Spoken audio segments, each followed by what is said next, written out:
Yeah. Yeah. Yeah, yeah, yeah, yeah, yeah, yeah, yeah. Yeah.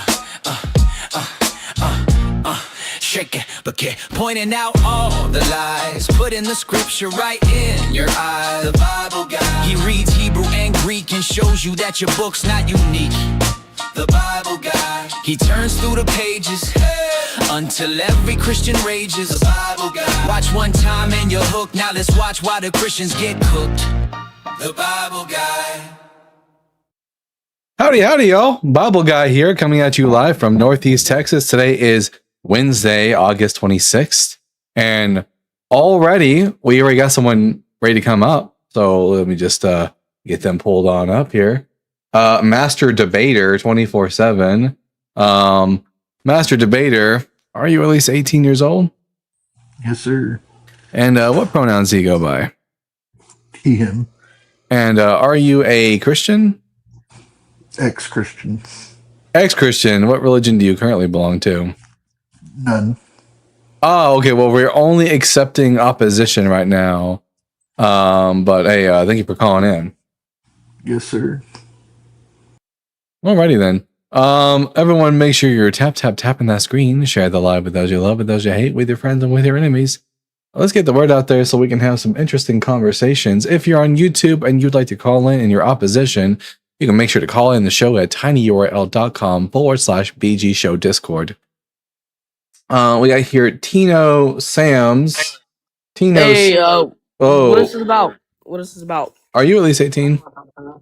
Yeah. Well, I'm 17. Oh, then no, you're not 18. That's not how math works. But I suppose if once you reach 18, maybe you'll be better at math. But we don't talk to children here, so fuck off. Will you take other guests later? I will be taking other guests later. I will be taking friendlies to come up and ask questions to the halfway point of the show. Tino Sams, you just requested up again. I know you're not 18, so no, you're not coming up. We don't talk to children.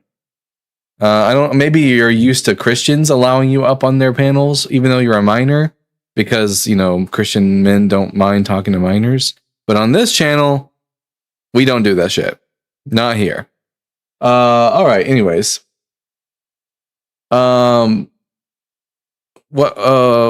anyways, yeah, fucking hell. Anyways, everyone, make sure you tap that screen. Tap that screen like Jonathan wanted to tap King David. Tap that screen like the Romans tapped them nails into Jesus. Yeah, Daniel, we don't let people do that kind of stuff here. Yeah, you can't do that. Anyways. We got here, Aaron. Hello, Aaron Gundams. Good to see you there. Daniel Ibn Abdallah, Shithead, Uncle Adam. And we got Agamemnon. Are you at least 18 years old? Yeah, I'm 36. And what pronouns do you go by? He, him. And are you sensual? And are you a Christian? No, I'm not. You're not? No, but I like to ask you a question if you don't mind. Are you an atheist or agnostic? No, I believe in God. Well, yes, agnostic. I believe in God, yes, but I'm not a Christian. You're not. What do you have a particular God you believe in? Yeah, the God of Abraham, Isaac, and Jacob. So, are you Muslim then? No, but I don't want to keep answering that question because I want to ask you a question, and I don't want my answer to change your answer. If you, with all your prompts, I know where you stand. If you could, for women and girls all across the world and men, if you could delete, without unaliving the people, one religion, which one would it be? Which one does the most damage worldwide? Oh, Christianity, without a doubt. Oh, and that's why this is all bullshit, because it's Muslims. But you got the little trans flag back there, and you're still politically correct. Oh, he's upset. He's so upset that I'm not an Islamophobe like him. He's a Christian, guys. He's actually a Christian. So do Christians. Yeah, okay, but that's my so point. do Christians. Christians marry children. Not like Muslims do. Yeah, in America, and I live in the South, and yes, they do in fact marry children. In fact, the Holy Book of Christians allows for the marrying of children. Hey, does the Bible say anything negative about marrying children? Bro, you can beat up on does Jesus all night long, does the Bible say? Hey, just show us. Does the Bible say anything against marrying kids? It doesn't have anything to do with 2026. Whoa, The whoa, only whoa, population that whoa, whoa. marries So, children in so just to be clear, 2026 the are Bible Muslims. does allow for the marrying of children. Who So there's marries nothing. children now in 2026? Oh, What religion? Christians do. Christian More men. than Muslims? In More than America? Muslims? In America? I live in America. No, wait. Hold on. Anyways. So if a woman is outside, Just to be clear, Islam And is here not comes the worse crash out, or folks. better. Agamemnon, here you comes the crash out. so folks. to be clear, Agamemnon, you started this live with a crash out. I just want you to You know are that we just all know like you're full wait. of I shit. don't. We no. We all Islam is know you're not full of better or shit. worse off than We Christianity. all know you're full But of I shit live in 'cause you're scared to talk America, about Islam. so You the know most why? important religion 'Cause for me all to your talk trans about friends is and gay friends Christianity. would lose their And here, minds I'm on just you. going to go ahead. No one on TikTok can hear you now, just so you're clear. Yeah. Anyways, do No, you that's want? fine. Do I'll you just do talk to you you. do you want to All have? of your Oh, I gay and can't hear trans you. friends will Here, I just disown you. I just lowered my mic, so I can't hear you either. So Okay. just to be clear, I don't know the if I people on believe you, TikTok can't hear you. I can't hear don't know you, if so I I'm going to say I don't something know to if you I real believe quick, you, and though. hopefully then you'll give me an answer. Are you here Alright. wanting to actually talk about any of the prompts, or did you want to just come up here to bitch about Islam? Is that what you wanted to do? Can you hear me? I don't know. Now I can hear you. Yeah. What about TikTok? Is it just you and me now, buddy? It's just us. Is it just us, or is it everybody? Sorry, I didn't hear that. Was that a number 1 through 5? Is it just you and me, or is it everybody? Okay, clearly this individual didn't actually want to have a conversation about any of the prompts. They just wanted to bitch about Muslims. Listen, Islam sucks ass, but so does Christianity. And this guy was a Christian in disguise, ashamed of the gospel, which Paul says that you should not be ashamed of the gospel of Jesus Christ, for it is the power of salvation unto all those who believe, Romans 1:16. But Agamemnon is ashamed of Jesus. And he's just an Islamophobe. There's probably some underlying racism there probably too. We all know that to be the case. He's got some underlying racism, which is why he wanted to focus on Islam specifically and didn't want to talk about Christianity. But tonight's topics are specifically, I don't know, Agamemnon, maybe you're like illiterate, but tonight's live is about Christians. The Bible is bullshit, not the Quran. We didn't talk about the Quran. Maybe one day we'll talk more about the Quran when I'm more educated on the Quran, because unlike you, Agamemnon, I don't waste my time talking about things I'm uneducated on. We talk about Christianity is false, not Islam is false. Okay, Jesus is dead, not Muhammad is dead. Christian morals are subjective, not Muslim morals are subjective, and there is no justice in Christianity. There's no justice in Islam. I mean, I get it. You're racist. You don't like brown people, therefore you really wanted to harp on Islam. But here we're looking for like conversations about Christianity, because I'm an American, and the number one religion that is like causing trouble for me and my people in my country is Christianity. But yeah, just go ahead and just keep bitching in the comment section. Agme probably would donate for Inspiring Philosophy's new house. Probably. Yeah, 100%. He wants to be alone with Dalton. Oh, God. Oh, God. Doing anything to change the topic from Christianity. I know. He just really didn't want to talk about Christianity. He's an Islamophobe and you hate Christians, not so different any. Oh, no, I mean, I hate both equally. But like the one that has like, I hate Islam and Christianity equally, but the one that has like a greater effect on my day-to-day life and the day-to-day life of the people that I love is Christianity, because I live in America. Well, there are much black people who are Christian. So are you racist? Nope. Because like the reason for me not liking Islam or Christianity has nothing to do with race. But nice try trying to 180 that on me, but it's not going to work.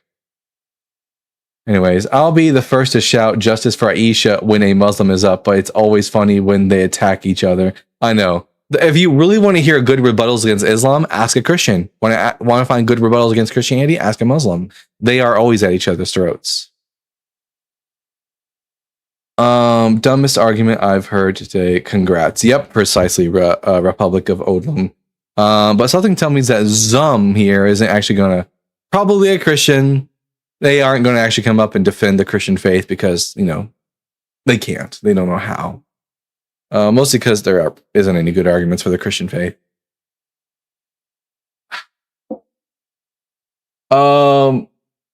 Anyways. I don't believe in God. Well, good for you. Then you're just an idiot for no reason. What do you think of the Lindsay Trail? Don't know what that is. Maybe because there is no God. Your hair looks nice today, Bible guy. Thank you. Had a Christian unk tell me that Jesus came down to earth and talked to Trump.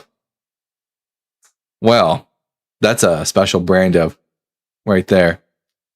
Can you give me some context on Jeremiah 31? I've had a Christian tell me that that's about the New Testament. Well, it's about the New Covenant, but what Christians aren't aware of is that when the prophecy about the New Covenant is made in Jeremiah 31, it specifically says that the covenant is given not to Gentiles, but to those of the house of Israel and those of the house of Judah. So Jewish people only. It's not made with the Gentiles. It's not biblical. Praise Jesus Christ. Glory to God the Father forever and ever, said Manfish 59. No, not praise Jesus Christ. He's dead. He can't hear your praises. Glory to God the Father. Well, he doesn't exist and forever and ever. Well, no. Anyways. Hopefully we can get someone to come up who is going to bring some substance to the conversation. I doubt it. I doubt it. If there's one thing that Christians are not good with, it's substance. They love talking about, especially Catholics, love talking about substance when it comes to, the Eucharist. But in reality, they don't have any substance to their conversation. Let's see. Some background music.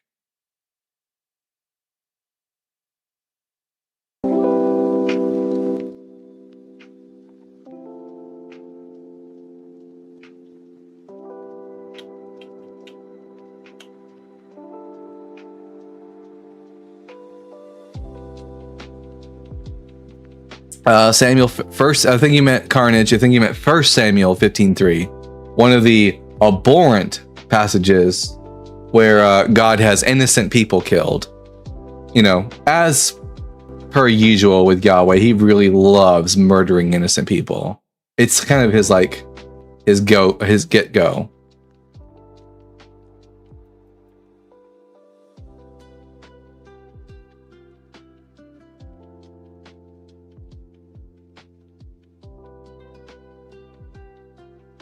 The NRSVU, I think it does read. I think the New Revised Standard Version Updated Edition does read pretty good for a first-time reader. Yeah.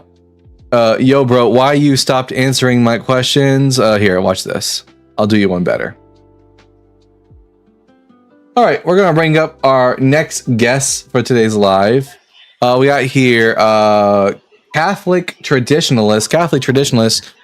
We know you're 18 years old at least, and that you, at least you're of age 18. You don't usually act like it. And you go by he, him, and you're a Christian. So which one of the 5 points on the board would you like to talk to us about? Yes, with regards to Christian morals being subjective. I'm sorry, you're going to have to speak up. Yes, with regards to Christian morals being subjective. Yeah. Do you have an argument against it? Well, I just heard you make an argument that God was wrong. It was immoral to murder. You can just say murder. We can just say murder here. Okay, so I just wanted to know, yes or no, is murder an objective moral wrong? No. Just give a yes or no. No. There you go, everybody. He just admitted that Are you about to run? not an objective moral wrong. Is this the part where you run away? Is this the part where? Is this the part where you run away? I've already You're won the debate. You're gonna run away, aren't you? I've already won the debate. So the debate's over. Watch, guys. Watch. He's gonna run away. He's gonna leave now that he thinks he got a W. He didn't, but he thinks he did.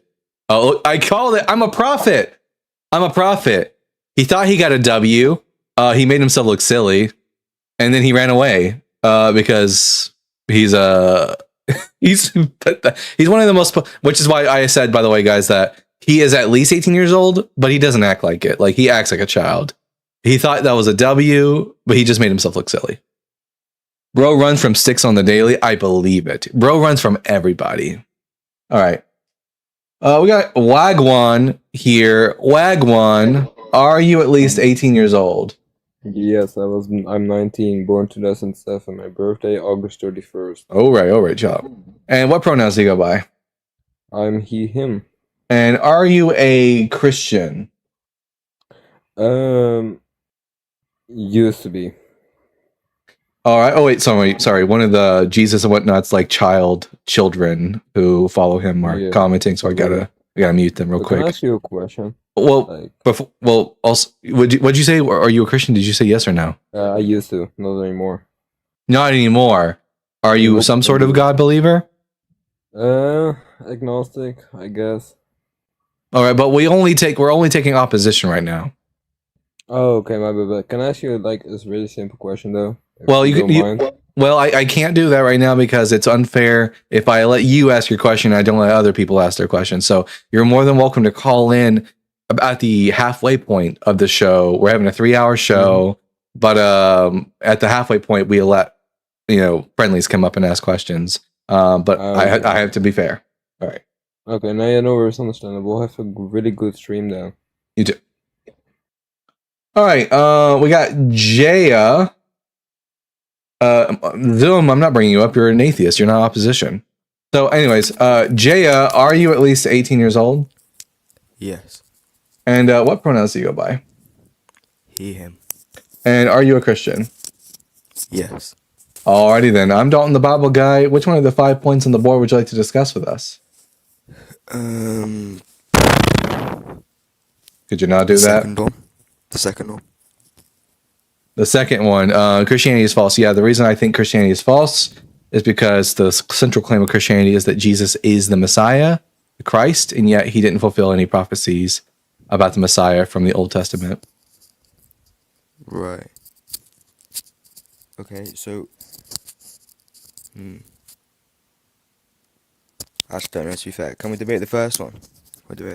All right, the Bible is bullshit because it contains scientific errors, historical errors, contradictions, and failed prophecies. Can you give me some of the scientific errors, please? Yeah, for example, the Bible makes the claim that the earth is a... Okay, well, actually, before I give you the one, I need to ask you a question as a sort of test of your knowledge. Do you know the difference between a circle and a sphere? I'm very aware, yes. What is the difference? A circle is 2-dimensional, a sphere is 3-dimensional. And if the Bible was to say one of those shapes, which one would be the wrong one for the Bible to say the earth is? It would be wrong to say that it's a circle. I know what you're talking about. I know what scripture you're talking about. So you're aware that the Bible makes the claim that the earth is a circle? I do, yes. Okay, so there you go. Scientifically inaccurate. I understand what you're saying, but I don't think the Bible has any obligation to provide. It doesn't have an obligation to provide scientific fact. Can it say things? It would be one thing if it just withheld scientific information. If it was like neutral, sure. But can God's book give us information that is just blatantly false? No, but all of the Bible, if you read it, it follows at the times of which the different books were written. It follows the astronomy they held to at that time. So God wasn't aware of the actual astronomy, so he just gave them he was like, I'll just tell them whatever they think is true. No, well, I think he was, but the Bible isn't direct word of God. It's people's word. It's people writing it with the guidance of God, isn't it? I don't have any reason to think so. Doesn't look like it's guided by a God. Why do you say that? It's got no features that would lend to that conclusion. Right, okay. Could you provide us with a feature it has that would lead us to the conclusion it's inspired by a God? Because if it's got all these historical accuracies and scientific inaccuracies and then failed prophecies and contradictions, that looks like it's just the works of a bunch of different people from a long time ago. Well, do you believe in a God, full stop? Are you agnostic? No, I don't believe in any gods. Can I ask why? Because no one's giving me a good reason to. But that would be getting away from the point of what should lead me to believe that the book was written by a God. But so basically, I believe there's a God, yeah, and then Sure, let's say I'm a deist. Why should I think that a God inspired this book? Because Jesus performed miracles. Okay, prove that. Well, there's multiple writings from people who, around Jesus' time, who weren't even Christian, that describe Jesus as performing sorcery. Oh, really? What person that was like an eyewitness to and who lived during the time of Jesus describes him as performing magic? Well, I don't know the names, and I don't think they were eyewitness, but they were definitely around that time period. Who? They provide. I can't remember. There are no sources in the time of Jesus that claim he did magic. The only source that, as far as I know, that makes the claim that Jesus performed sorcery is the Talmud. But the bit of the Talmud we have was written hundreds of years after the fact, not from the time of Jesus. No, so around 100 AD, there were multiple people who. Well, unless you can give us a name, we're not really inclined to believe you. Yeah, that I should have came more prepared. That's my fault. But there's definitely people who. But also, Jesus can perform magic, and the Bible still not be inspired. How? Because, like, why? What would lead from one to the other? It could just be people writing about the magic they saw happen without the God directly inspiring the text. Well, if Jesus is claiming that Yahweh is his father, Okay. and he's performing the miracles, Okay. and he's saying all of his power comes from Yahweh, Okay. does that not mean that he's preaching Yahweh is God? He would be preaching that Yahweh is God, as all Jews would preach that Yahweh is God. But what would lead us to believe that the text is being inspired by a God, as opposed to just being like writing about a God? Because because if we're going off that, we're basing if we're under the presumption that Jesus is godly in a way, then God, the sound. he I'm sorry. I have horrible misophobia, and my God, the sounds coming out of your mic are just bugging the fuck out of me. Oh, I'm sorry. What does that mean? Oh, you're just a lot of that. It's bugging the fuck out of me and out of other people as well. Now, let's actually get back to we should actually get back to the claim of that whether or not Jesus did perform miracles, because I'm not convinced yet. What would convince you? Evidence. What type of evidence? Anything that raises the likelihood of the claim being true that Jesus performed miracles. Do you take Matthew, Mark, Luke, and John as historical documents or not? No, mostly because they are ahistorical. They make claims contrary to known historical facts. They contradict each other. They demonstrate to make things up about Jesus, and we don't even know who wrote them. Well, I would say they don't contradict each other. They just show different points of view. Really? All right. Let's go into that then. Do you accept Matthew's nativity narrative? Can you explain what that means, please? I'm gonna have to have you speak up a little bit. Nativity refers to birth narrative. Right. Okay. Can you show me the contradiction, please? No. First, I ask you a question. Do you accept Matthew's nativity narrative? Okay. Yes, I do. Do you accept Luke's nativity narrative? Well, I would. Yes, I do. All right. So then you agree with the Gospel of Matthew that Jesus was born during the reign of King Herod the Great. Yes, I do believe that. And you agree with the Gospel of Luke that Jesus was born during the census under Quirinius. So I didn't know it said that, to be fair. Oh, here, I'll pull it up. Thank you. Let's see. Luke chapter 2.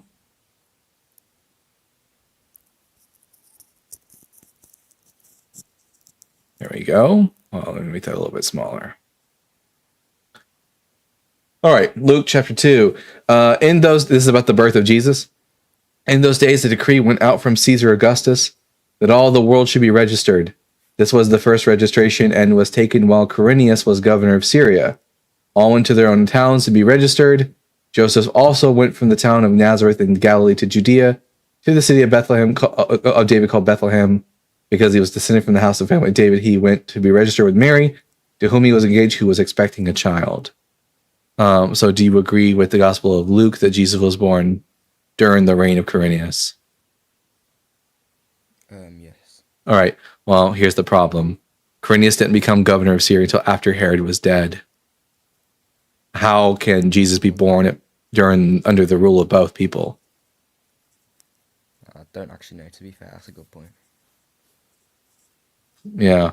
How about Jesus' death? Did he die on the Passover, or did he die the day before Passover? He died the day. The day of Passover. How could he die the day before? Well, I mean, the Gospel of John says that Jesus is crucified on the preparation day for the Passover, which is the day before Passover. Right. So which one is it? Is John right, or is Matthew, Mark, and Luke right? Yeah, to be fair, you're making good points, to be fair. Yeah, this is why I don't think that this book comes from a god. If it was coming from a god, I wouldn't expect it to like be fumbling all over the place on its own story, on getting it right with history, getting the science right.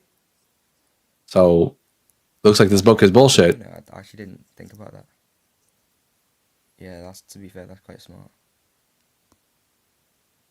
I guess you've won. Thank you. Well, I don't like to think about these debates as winning or losing. I think that is when people come to I think when people come to debates with the idea of trying to win, I think that's a very Phil Bro mentality of trying to win, and I think it's kind of toxic to the debate space. So I'm just here to educate. Yeah. Well, thank you. All right. Well, if you have any, do you have anything else you'd like to say, or is that it? No, not really. That's it. Thank you. All right. Have a good day. Thank you. You too. Well, you know what? I'll give him this. He's smarter than most Christians. All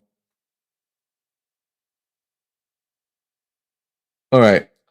We're going to bring up Ibn Abdallah. Ibn Abdallah, are you at least 18? Yeah, bro. What's up, man? How you doing? How you doing? And what pronouns do you go by? Sorry, today again? What pronouns do you go by? Ibn Abdullah. Whatever you're eating, don't eat right now. Wait until the call's over. Okay. Wait until the call's over. What pronouns do you go by?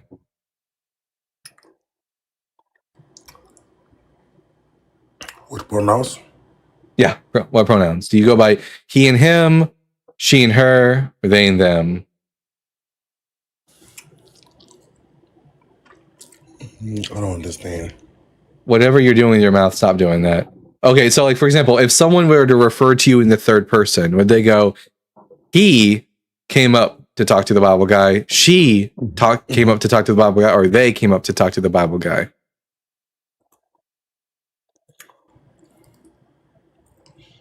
I think like him.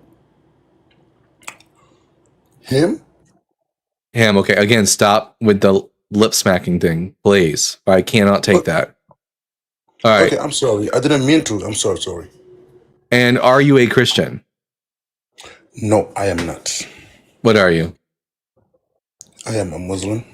How come you guys never call in on the days when it's like a day for Muslims to call in? How come you only call in when it's like a Christian day? Well, like, I'm sorry that I was eating. Maybe I'm going to come back after I finish because, I want to respect your rules. So let me just finish and then come back, okay? All right. All right. Everyone, Catholic traditionalist in the comment section ran away like a little bitch. So just so we're clear, everyone. All right. Questioning popular opinion is coming up. Questioning popular opinion. Are you at least 18 years old? Yeah, I'm 18 or older. All right. And what pronouns do you go by? I go by he and him. And are you a Christian? Yes, I'm a Christian. All right. I'm Dalton, the Bible guy. Which one of the 5 points on the board would you like to discuss with me? You said that Christian morals are subjective, number 4. Yeah. Yes. So I was wondering, how do you substantiate that claim that they're subjective? How do you know that they're that because it would require you having a large amount of knowledge. You say you'd have to know for certain that God doesn't exist and that. No, they're subjective even if God exists. Okay, so I would disagree there because I would say so. Do you agree that morals are immaterial? Immaterial. I mean, I think they exist as brain states. So I would say no. Okay, so that would be something else that you would have. But to also sustain. it's not important. Them being material or immaterial has nothing to do with whether or not they're subjective or objective. Do you know what those two words mean? Sure, yeah. So objective means it's going to be true whether or not you agree with it. If something is objectively true, You're close. Well, I mean, I'm just kind of giving a kind of a colloquial way of referring to it. But yeah, if something is subject, that means that it's pretty much something that isn't true for everybody. It's something that a person can pretty much create for himself. I mean, you're close, but not quite there. It's important that we do get the definitions right. So in the realm of philosophy, objective means stance or mind independent, meaning that this thing is true independent of what anyone thinks or anyone's stance or anyone's opinion. And subjective means that it is stance or mind dependent, the exact opposite of objective. So as long as the moral system is coming from a mind, whoever mind that might be, it's subjective. Right, and this is why I would disagree, because if you're saying that it's coming from a mind, you're assuming right away that there's just so what you're not assuming that all things, all reality itself is from the mind of God. Therefore, even the reality that you're looking at, even when you see a tree, that is from the mind of God, and Sure. therefore, if God is, But a tree isn't a stance. right. But if all things derive from the mind of God, everything derives from the mind of God, it wouldn't make sense. It wouldn't make sense, therefore, to look at all of creation and say it's all subjective, even though it all derives from the mind of God. Well, no, because we're talking about propositions about like morals can be subjective, like objects aren't subjective. So that's why morals can be subjective. A tree can. You can have a subjective like perception of a tree. That's why. But I think if I would have landed my plane, I think you would have got where I was going with that. So that's why I wanted to flesh it out a little bit better. Maybe you can understand where I was going. Well, wait, real quick. Do you understand that a tree can't be like it can't be a subjective thing in the same way that morals can be subjective, because a moral is like a statement about it's a statement about like what one ought to do, and that's not the same as whether or not a tree exists or not. Right, but I think if I would have fleshed out a little bit more what I wanted to say, that I think you would have. Sure, here, go ahead and try. You'd be able to engage a little bit more when I want to say. All right, so God is an immaterial being, and so, but we still say that God exists, and so we believe that an immaterial God has true and real existence. That is the claim. Yeah. Right. So remember, me and you are both arguing from different worldviews. You have your worldview, I have mine. What do you think what do you think my worldview is? Well, I just know it's not the. All I know is it's the antithesis of the Christian worldview. That's all I need to know. I don't know if I would. I don't know if I use the word antithesis necessarily. Well, do you believe that God is the grounding of all being and everything flows from Him, all meaning flows from Him? No, do you believe that? No. Well, then that's the antithesis of the Christian worldview. If you say so. All right. Well, I mean, if you don't want to use that word, I don't want to be overly pedantic. If you don't like the word, fine. We'll use a different word. But just getting back to the getting back on track here. So if God is immaterial and God has true and real existence, according to my worldview, of course. And remember, Mm-hmm. whenever you're talking, I have the same contention about everything you say. That's Mm-hmm. according to your world. All right.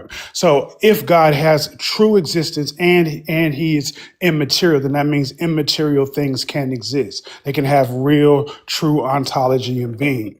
And Sure. therefore, If immaterial, more, if an immaterial thing exists, then other immaterial things could possibly exist. I could grant exactly. that. And therefore morals can have true and real ontological existence. Well, again, it's not. That has nothing to do with whether or not they're objective or subjective. I disagree because The only thing that matters in this conversation, in regards to whether or not the Christian worldview morals are subjective or objective, is whether or not they're coming from God's mind or they're not coming from God's mind. Okay, I disagree because then. Well, that's the definition of the word subjective. You can disagree with it all you want, but then we're just talking past each other. But that is the definition of the word subjective. Right, but whenever you're defining a word and you're using it only in purview of your worldview and you're canceling mine out. I mean, if you have a different definition of subject, just know that on this channel we use the standard. Well, yeah, on this channel we use the standard definition of the word subjective as it's understood in the realm of philosophy. And if you have your own idiosyncratic understanding of what like subjective is, it kind of doesn't like. I can't understand a word you're saying while I'm talking. I can't understand anything you're saying while you're talking. So I guess I gotta mute you. So I guess I gotta mute you because you're a yapper. So like, if you have your own idiosyncratic like definition of the jam, that's crazy that you unmuted yourself even after I already muted you. So this is since you were interrupted. You can't. So again, on this channel, we use the philosophical definition of the word subjective. If you don't like that, then you know that's too bad. But you don't get to just make up the meaning of words. We're going to use words as they are, like generally agreed upon. So if you just mean something else by the word subjective, then we're not having the same conversation. Just so you know, on this channel, with the word by subjective, we mean stance dependent. And the question is not, I don't care what you think the definition of subjective is. That's irrelevant to the conversation. We already have a set standard definition for that word. So at the end of the day, the question is, does your moral view come from the mind of God or does it not? Right. So you went on and on saying the same thing over and over. And once again, whenever we're talking about something being subjected to a mind, we're speaking in purview of other humans. That is not speaking about that's a blunder. There's nothing in there's nothing in the definition. I'm sorry, no, it's not a category error. There's nothing in the definition of the word subjective that stipulates that it must be a human stance. Like, for example, if an alien species showed up, give me a second. Sorry, if an alien species showed up and they're not human and they had a moral perspective that comes from their mind, it would still be subjective. It wouldn't matter regardless of whether or not they're human or not human. So there's nothing in the definition of subjective that stipulates that it has to be a human or even a mortal mind. As long as it's a mind of any kind and the individual in question has a stance of any kind, it is subjective. Okay, so if all things flow from the mind of God, everything flows from including his morals. So whenever we talk about morals, we're just simply talking about the way God is, right? Well, God's morals come from his mind? Well, I mean, so according to divine simplicity, we wouldn't say that God has a mind like we do. Speaking of, it doesn't matter. It doesn't really matter if God has a mind. Like, so as an ex-Catholic, I'm quite familiar with the idea of absolute divine simplicity. I don't care whether or not God has a different kind of mind. I only care about whether or not God has a I was mind. wondering if you just are you Whoa, scared to let whoa, me whoa! talk? Calm down Are you there. scared? Calm down Are you there. scared to let Calm me down, talk? mouth I breather. think you Calm have a down. problem with people who Whoa, can it's actually defend hey, their hey, world. hey! It's okay. It's okay. Calm down. You're okay. You're okay. So I'm okay. You're okay. Anyways, I'm familiar with absolute divine simplicity, but I don't care if God has a different kind of mind. The question is, does he have a mind, or is he a mind? Right. Is there a reason why I can't get a sentence out when you're letting the other guys talk? Whoa! Chill I'm just out. wondering. Chill. No, I'm asking a Whoa! question. Whoa! Chill out, dude. Chill out. No one cares about Oh, the you're meta. panicking. Man, you're panicking. Oh, You okay? not in the least bit. I'm asking you a question, and it doesn't seem like you want to answer. I think I've made it very clear in this conversation that I don't care Okay. All right. whether or not, like you, whether or not you. I'll answer your question. All I care about is whether or not God is a mind. If he has a mind, or if he is a mind. Well, it's neither one. Once again, according Well, to divine simplicity, he is. Well, he's he not is his broken up mind. into. I know. I'm familiar with divine simplicity. No. He's not. Yeah, all of God, that God isn't a composite being. He's not made of constituent parts. He's made up of only one thing, and that thing is himself. So God doesn't have love. God is his love. God doesn't have judgment. God is his judgment. God doesn't have a mind. He is his mind. I'm very familiar with the idea of Right, absolute divine but the simplicity. So the problem. question is does God have a mind, or in the fact that under the purview of absolute divine simplicity, is God his mind? Does God Right. have So once opinions, again, stances? this God definitely doesn't have opinions. Does he have God a does he have a, decrees. does he have a No, stance? Wait, God, does God have a stance? Like, for example, on the question like, of what do you mean by on the question of, I think you do you not know what the word what stance do you mean by means? that? What, you don't know what the word stance What means? Here, just I'll flesh bring out up what you mean the by that. dictionary here. Stance. The word for stance in the Do Webster's you need a dictionary dictionary? is a way of standing or being placed. That's one definition for stance. A position of on a particular subject. So, for example, I have a stance on like whether or not two men should be able to have sex with each other. My stance is that it's completely fine. Does God have a position on this particular topic, like on the topic of whether or not two men should be able to have sex? Does God have a stance on this topic? Well, that assumes that. So the way you're wording and the way that you have a stance is going to be a category error because God thinks in His decrees. So He doesn't think Well, like, I hey, don't care how God thinks differently as long as he thinks. That's all that matters. Does God have a well, stance on whether or not it's well, okay for two men to have sex with each other? Yes or once no? again, it's not a stance. Does So to be it's not a stance. to be It's clear, a decree. God doesn't have a stance on anything. He No, doesn't he have has a a decree. he doesn't He has a hold. decree. Well, no, his decree stems forward from his stance on the subject. So yes, that's It how doesn't. decrees work. Yes. So to be No, clear, hi- wait, his, are his, so just a yes or no? Does God have a stance on gay sex?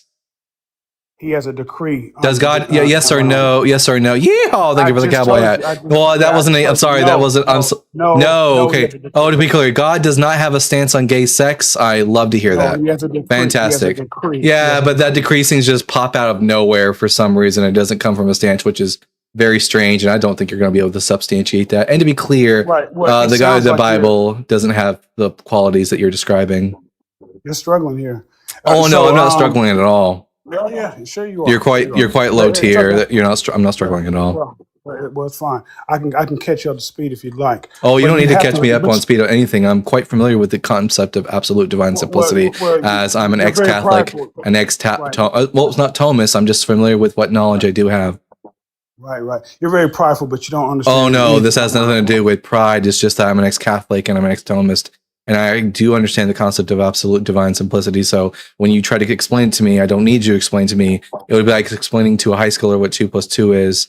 Like, of course, you don't need to. They already know what it is, and I already know what absolute divine simplicity is. You can tell people are scared by how much they interrupt. Sure. Yeah. Sure. Yeah. Sure. Whatever you say. Yeah. Meta. Oh yeah. Meta. Crybaby. Meta. Crybaby. Anyways, back to the substance, hopefully, of the conversation. So to be clear, God doesn't have a stance on gay sex. Would you like me to flesh it out? I mean, flesh out absolute divine simplicity. You don't need to. I already understand it. No, I wasn't even talking about divine simplicity. I'm talking about the difference between a stance and a decree. I understand the difference, but one stems from the other. That's your claim, right? That's what Yeah. you believe. Well, I don't believe that. I don't every believe that's true. in literally every other circumstance where someone has made a decree, it's always coming from a person's stance. Like God has to have a stance by default. Right. But is everyone else the creator of all things, and all meaning flows from all everyone else? Doesn't matter. Okay, that's it. You're gonna have to give me a good. You're gonna have to give me a good reason to think that God doesn't have a stance. Well, once again, I can go into it only if you don't interrupt me. If you interrupt me again, I'm just gonna go ahead and leave. But Oh yeah, so you can do run want me to whenever you try to want. push it? Yeah, go ahead, run if you want, whenever you want to. It's fine. All right. No, well, I'm just saying, if you interrupt me again, I will. Here, So go if ahead you- and substantiate the claim that God doesn't have a stance. All right, cool. All right, so a stance is something that somebody works from a view of. I would say they work piecemeal fashion about building. So, in other words, in order for me to have a stance on, can I use what'd you say? Did you use the word just gay sex? You can say that, right? Yeah. Okay, yeah. So for me to have a stance on gay sex, I have to start acquiring knowledge. I have to learn things in order to then formulate a stance. Why should I accept That's that to be not the case? I don't think I don't accept that to be the case. Even if you had absolute knowledge from the get go, he ran away. He's like, oh no, don't ask me to actually substantiate any of my claims. Just let me make claims. To be clear, that's a run. Wow, crazy work. All right, 1 second. One second before we bring up the next guest. Let's see. Questioning popular opinion. Doesn't like having his assumptions questioned. Weird for someone whose name is questioning popular opinions. Doesn't know what an opinion is. All right.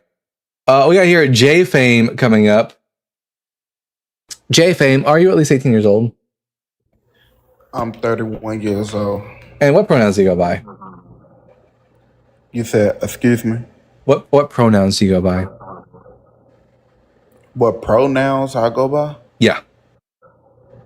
I don't know what you mean by that. Pronouns are words that replace nouns in sentences in order to avoid repetition. Examples of pronouns in the English language are he and him, she and her, they and them. Which one of these three best go for you? JF? JF. No. Which pronoun that I listed goes best for you? I mean, what do you go by he, him? Do you go by she, her? Do you go by they, them? No, I'm a him. Okay. And are you a Christian? No, I'm not. Are you a God believer of some kind? Yes, I believe in Jesus. You're a Christian. Okay. So, anyways, if you believe that to be clear, do you believe that Jesus is the Messiah and the Son of God? Yes. Okay, then you're a Christian by the definition of the word. On this channel, what we mean by the word, Jesus never told us to go and be a Christian, a Muslim. I don't care. Baptist, I don't care about any of that. So on this channel, the word Christian just simply means someone who believes that Jesus is the Messiah and the Son of God. Since you hold to those both beliefs, we are going to categorize you as a Christian. Now, I'm Dalton, the Bible guy. Which one of the 5 points on the board would you like to discuss with us?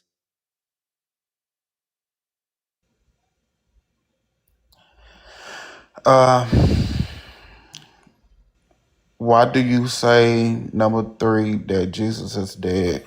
Oh, because Jesus was people don't live to be 2,000 years old. It's been 2,000 years since Jesus was born, and therefore Jesus is probably dead, unless you can give me a reason to think otherwise. Because I have witnessed 2 angels, and I know that was Jesus. Really, is there any objective evidence that you actually saw angels and that you weren't hallucinating? If I was still speaking with my ex-girlfriend that actually seen the angel with me, I would have brung her up here. Well, it looks like you're not going to be able to demonstrate your claim then. So can you give me something that's like demonstrably true? Like give me a reason why I should think Jesus isn't dead, not why you don't think Jesus isn't dead, because I'm not convinced. And a personal testimony and that you're not going to be able to prove isn't going to be enough to, demonstrate that Jesus isn't dead. Well, nobody can literally prove to you in front of your eyes that Jesus is alive, that's in front of your eyes. Well, I didn't But ask. I didn't ask for it to be in front of my eyes. Just like evidence I can like go and like check for myself that would like raise the likelihood that Jesus isn't dead.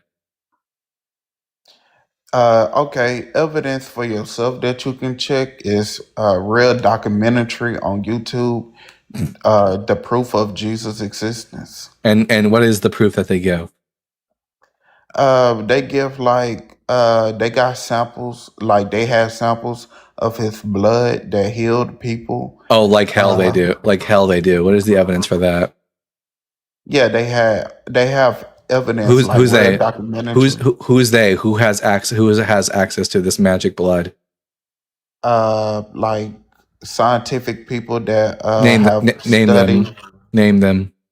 It's on YouTube. Well, I can't go and watch YouTube right now. I'm going to need you to provide us evidence that we can fact check you right now on. Well, you said provide evidence, right? That he Are you, are you, of are you, his existence. I'm sorry, but a YouTube video isn't evidence. I didn't ask for his existence. I think Jesus existed. He just died, like George Washington existed, but he's dead. Jesus Oh, so existed, you do but he's believe that dead. he existed? Yeah, in the past, but now he's dead. Like George Washington's dead. Oh, so you're not an atheist? No, I'm an atheist. An atheist can think that Jesus was just a normal human being. There's nothing about believing that Jesus existed as a human being that wouldn't make me an atheist. The atheist position is that God doesn't exist, and I don't think Jesus was God. He was just a regular person. Well, Jesus is the Messiah, I don't think and he. the Well, Messiah is in him, and he is in the Messiah. well, that's not They biblical. What are you just one. That's not biblical. What you just said. Yes, it is. It's That's no. what it say in the Bible. No, it says in the Bible that God, the Father, is in Jesus, and Jesus is in the Father, not the Messiah as in Jesus, and Jesus is in the Messiah. No, Jesus is identified as being himself the Messiah, not Well, being in the I'm Messiah. saying because he is the Father that's inside heaven. And No, yeah. the Bible doesn't say that. Well, I'm telling you that he's my Father. Can I put it like that? Well, that's not Yeah. biblical. But However you. that's not biblical, though. You are aware of that, right? The Father and the Son are two different persons in the New Testament. Jesus says, if Jesus is the Father, then how can Jesus say the Father is greater than I? Is Jesus greater than Jesus? I'm telling you that they are one. Wait, I'm but saying that what- they are one. well, that's something else entirely. But like, what does Jesus mean when he says that the Father? He says, "quote the Father is greater than I." What does that mean? Yes, correct. Correct. And now I'm letting you know, okay. Yes, I'm saying that he I'm saying like that he I'm basically saying that they are one.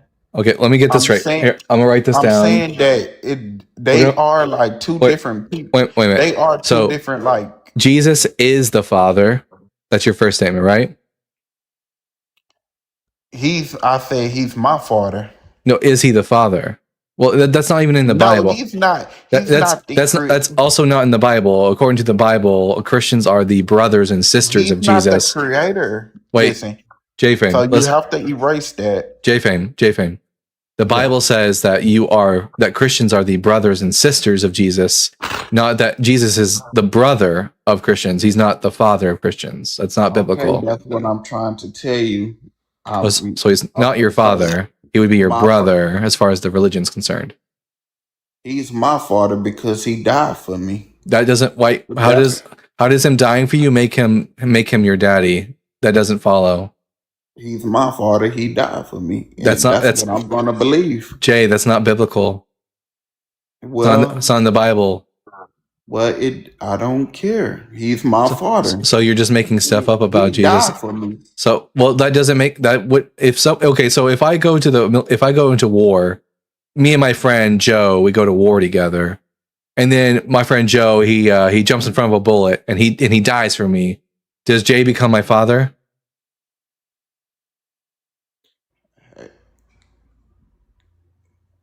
They are one.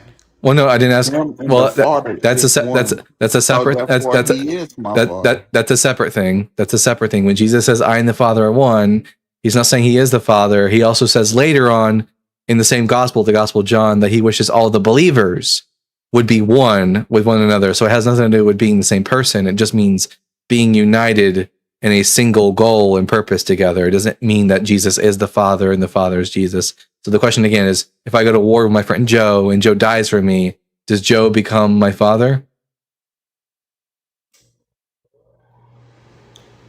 Do you feel like he should be your father after dying for you? No, there's no logical, like, there's no step to that. There's no like way in which that becomes so. Like, someone dying for you doesn't make them your dad in any sense. It just doesn't follow. Well, they love you enough to die for you, so They don't want you. People who are not your father can love you and die for you without being your father. Jesus said that he is the only way, the truth, and the life. Sure, but that doesn't make him the father. That makes him the way to the Father. No, he said him and his father is one, so Yeah, therefore but they what? are But one. So what? which What? makes Jay? him also the Jay, father. that you're missing. No, that's not what that means, Jay. What is when Jesus said to in John 17:11, Father, protect them, the Christians, my followers, in your name, your holy name, which you have given me, so that they may be one, even as we are one. So if I meet you, Jay, and I meet another Christian named Christina, you're both Christians, you should be one. Does that mean that Christina is Jay and Jay is Christina?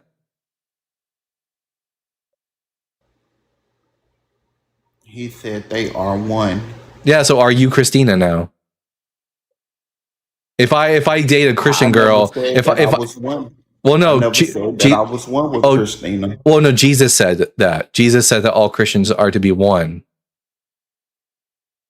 Where did I say that at? John 17:11, Jesus says to the Father, Father, let them be one, even as we are one. Okay, so that means that he's saying that him and the father is still one, no No, matter no, no, what. no, no. No Yeah, no, matter you're not listening to what I'm saying. Jay, what does Jesus mean when he says that all Christians should be one?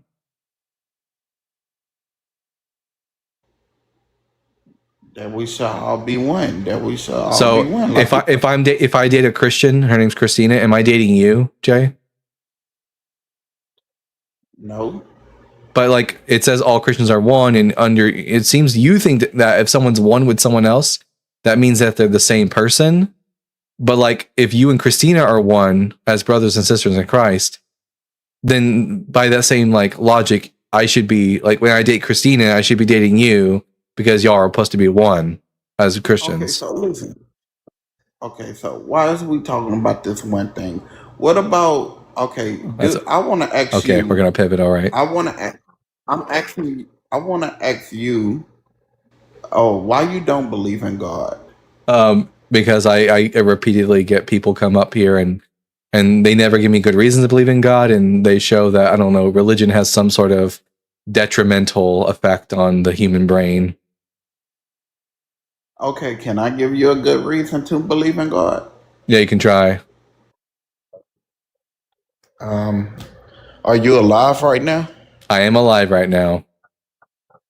Have you ever thought to yourself? Have you ever just laid back and thought to yourself, what is my purpose of being here on this earth? I used to think that when I was a lot more naive, but now I kind of understand that we don't have inherent purpose, but rather we give ourselves purpose. So my purpose is in educating and helping people deconstruct from horrible ideas. So, do you think you just came here just to come here for no reason? Well, I didn't come here, as if coming here would imply that I came from somewhere else. But no, my parents had sex, and I was naturally formed through a process called gestation in my mother's womb. And then I was born 9 months later. So I didn't come here, I was made here. Well, you actually did come here because you started off as a sperm cell. Well, no, but You here started being, off. wait, here being what? Being the earth? Because the sperm was already on earth. Yes, and it was from your dad and your mom's Okay. DNA. So in that case, I didn't come here because my dad came there. No pun. But anyways, no. I didn't come from anywhere because the sperm and the egg were both here on Earth. So the parts that make up me have always been here on the Earth. So I didn't come here from anywhere. I was formed here naturally. So no, I didn't come from anywhere. So he actually formed you inside your mother's womb. Who? He knew Who? everything about What? you. He knew Who? what you My was gonna dad? become today. My dad? No, I'm talking about God, the Oh Father, no! the Oh Creator. no! Oh no! He didn't form me in my womb, in my mother's womb, if he doesn't exist. And because you've yet to give me a reason to think he exists, then I'm going to reject that. God formed me in my mother's womb. Well, I'm just saying he knew you. Well, no, He he did. knew who you was gonna be. He knew you was gonna Well, no, he didn't because he doesn't be an exist. atheist. Incorrect. He knew that you was gonna. Incorrect, Jay. God can't do any of those. God can't do any of those things if he doesn't exist. You need to like demonstrate that God exists before I can accept any claim that God knew anything. Well, for my existence of me knowing that he exists, I witnessed 2 angels, and I'm letting you know that Well, he's real. I can't just take your word on it. I need evidence. As far as I know, you and your girlfriend could have had like a mental Yeah. breakdown. So I'm gonna need like something a bit more substantive than just trust me, bro. Okay, so you need more evidence than a trust me, bro. Yeah, because That's trust me, what you bro, need. isn't actually evidence. Okay. So, more evidence is near-death experiences. Have you ever watched those on YouTube? Yeah, you want to know what a near death experience is not? It's not a death experience. Everyone who experiences a near death experience doesn't actually die. No, we've never had Well, we've never had a single instance of someone who has actually undergone brain death yes. where they've Yes. come back. No, we have zero we have Yes, we have, we do. oh, Yes, we okay. do. Okay, Nathan, It show was this white guy. he It was was a well, white guy that was Jay. completely dead. No. His Jay. brain What's was his name? damaged. What's his name? If it was on YouTube, I have to go look for the video. Okay, Jay. Um, Jay, don't bring up examples if you don't have the relevant information. But Now, he came back and he told he had everybody sure about he had Jesus. a near death experience, but he didn't undergo brain No, death. Do you understand the he difference was between? Wait, dead. Jay, He was. Jay. No, Jay. Do you know the difference The between doctors showed that Jay? he was dead. Jay, do you know the difference? You know that even after a person dies, their brain doesn't die immediately. He was brain dead. His brain was no Well, longer functioning. well, Jay, His brain was. unless you're able to actually provide us the evidence, give us the name of this individual, we're not going to believe you. Again, you have to I stop. have to go look it up. Then maybe next time here's a Let tip. me look it up while Here's we a, on. here's a tip for the future. Don't bring up evidence in a that you're not ready to give the information for in a I'm debate. trying to. I can go look it up. Well, we can't wait forever, Jay. You need to have this information at hand Well, you can or go easily to God accessible. was brain dead on YouTube. And That's not going to help me. experience a near-death experience. Here, let's see. I'm going to look it up. I'm going to just Google. Do we have any instances of a brain dead person coming back to life? I say no. There are no medically proven cases of a person recovering from true brain death, as the condition is entirely irreversible. Brain death means the complete and permanent cessation of all brain activity, That's including the Google. brainstem. Once brain tissue dies and decomposes from a total lack of blood and oxygen, it cannot regenerate. I'm going to need you to provide us a name of an actual case where we had a person who was brain dead and came back to life, or else That's we're Google not. that you're reading. Yeah, well, that's at least something. You've provided me nothing. Give us a name. Or else just move on to a different talking point. I'm trying to look it up. I haven't seen the video in a while. Well, we can't wait forever, Jay. I have a show to do. I can't just sit here and wait for you to look up a video and watch a whole video. Okay, but do you think people need to come up here to lie to you, man, to let you know that Jesus is real, dude? Lie to me? No, they And can. that, I don't think they're lying. I think they're just oh, here mistaken. it go. What's his name? It was on. I'm looking at this show. It's like I died and saw heaven. It's what you think. It's Yeah. not what you think. What's the individual's name? I'm trying to see. I don't know his name, but Well, I have to mute you because you're playing a YouTube video, and I can't have another YouTube video playing, or else I'll get like stricken down by the monetization gods.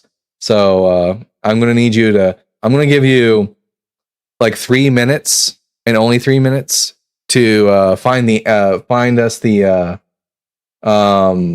relevant data, being the name of this individual. And if in that 3-minute time you cannot find us the name of this individual, we're gonna have to either move on to a new guest, or you're going to have to move to a different. Jay, this the video. What's his name? Is his name important? Can I just give you the video? No, you have to give us his name so I can look up his actual case file. Can you just go look at the video? No, we don't have time. We don't have time to watch a video right now, Jay. It's the video is called "I Died and Saw Heaven." That's fine. It's not That's fine. what you think. Well, Jay, if you don't have a name for a person, I don't care.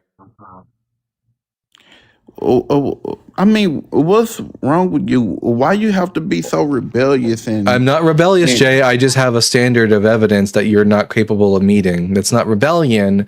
That's me being like that's me being. You are being rebellious. No. Jay, that would require that God because exists. You don't Jay, want to believe in him Jay. Now you're just preaching. We don't do preaching here.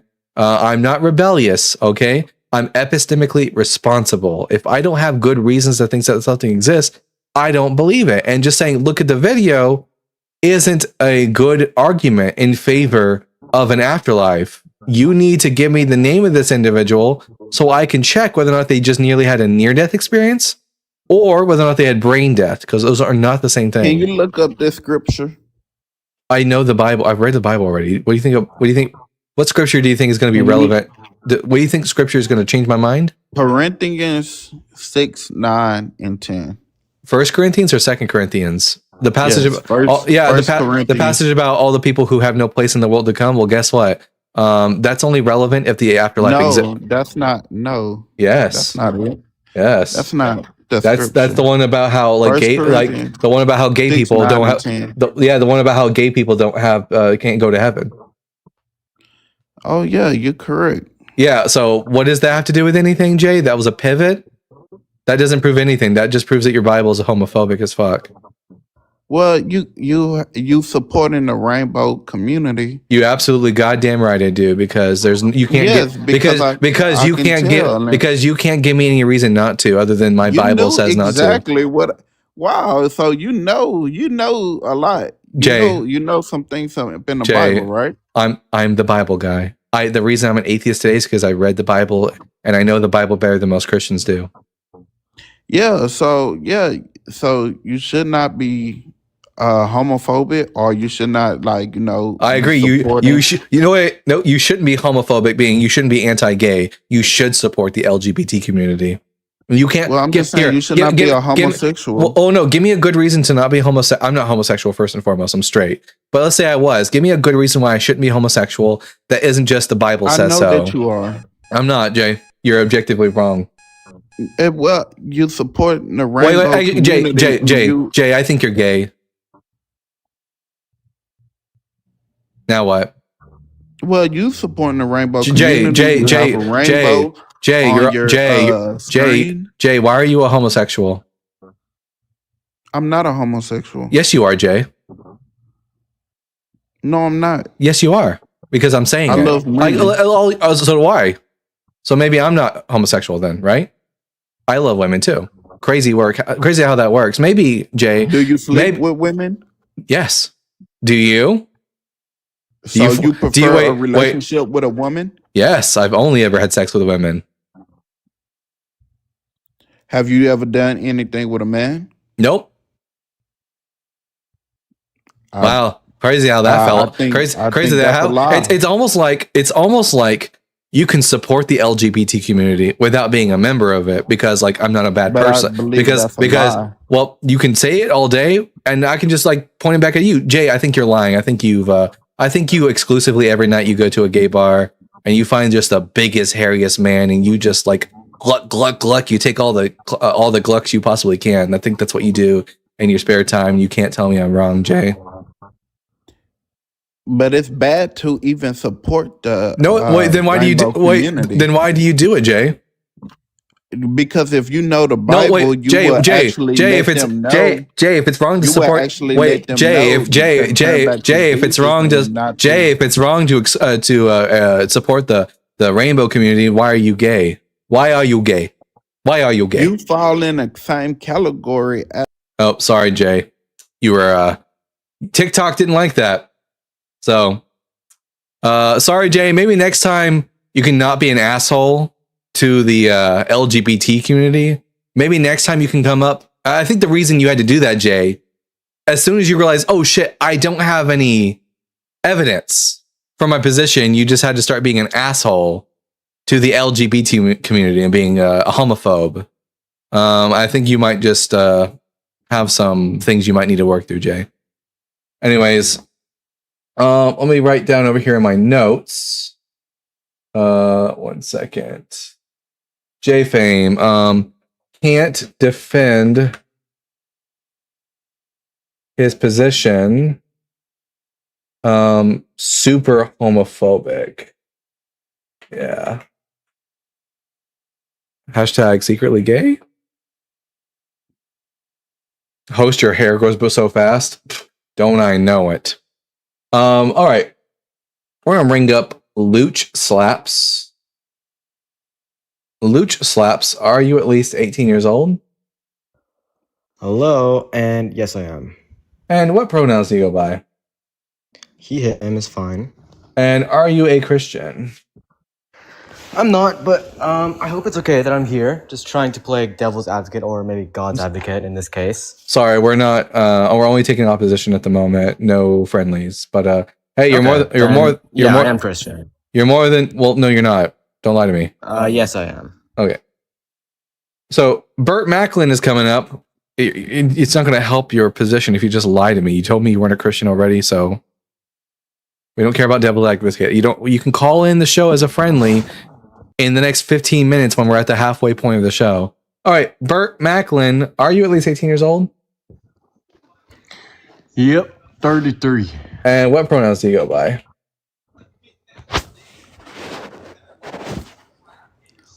I think you can guess.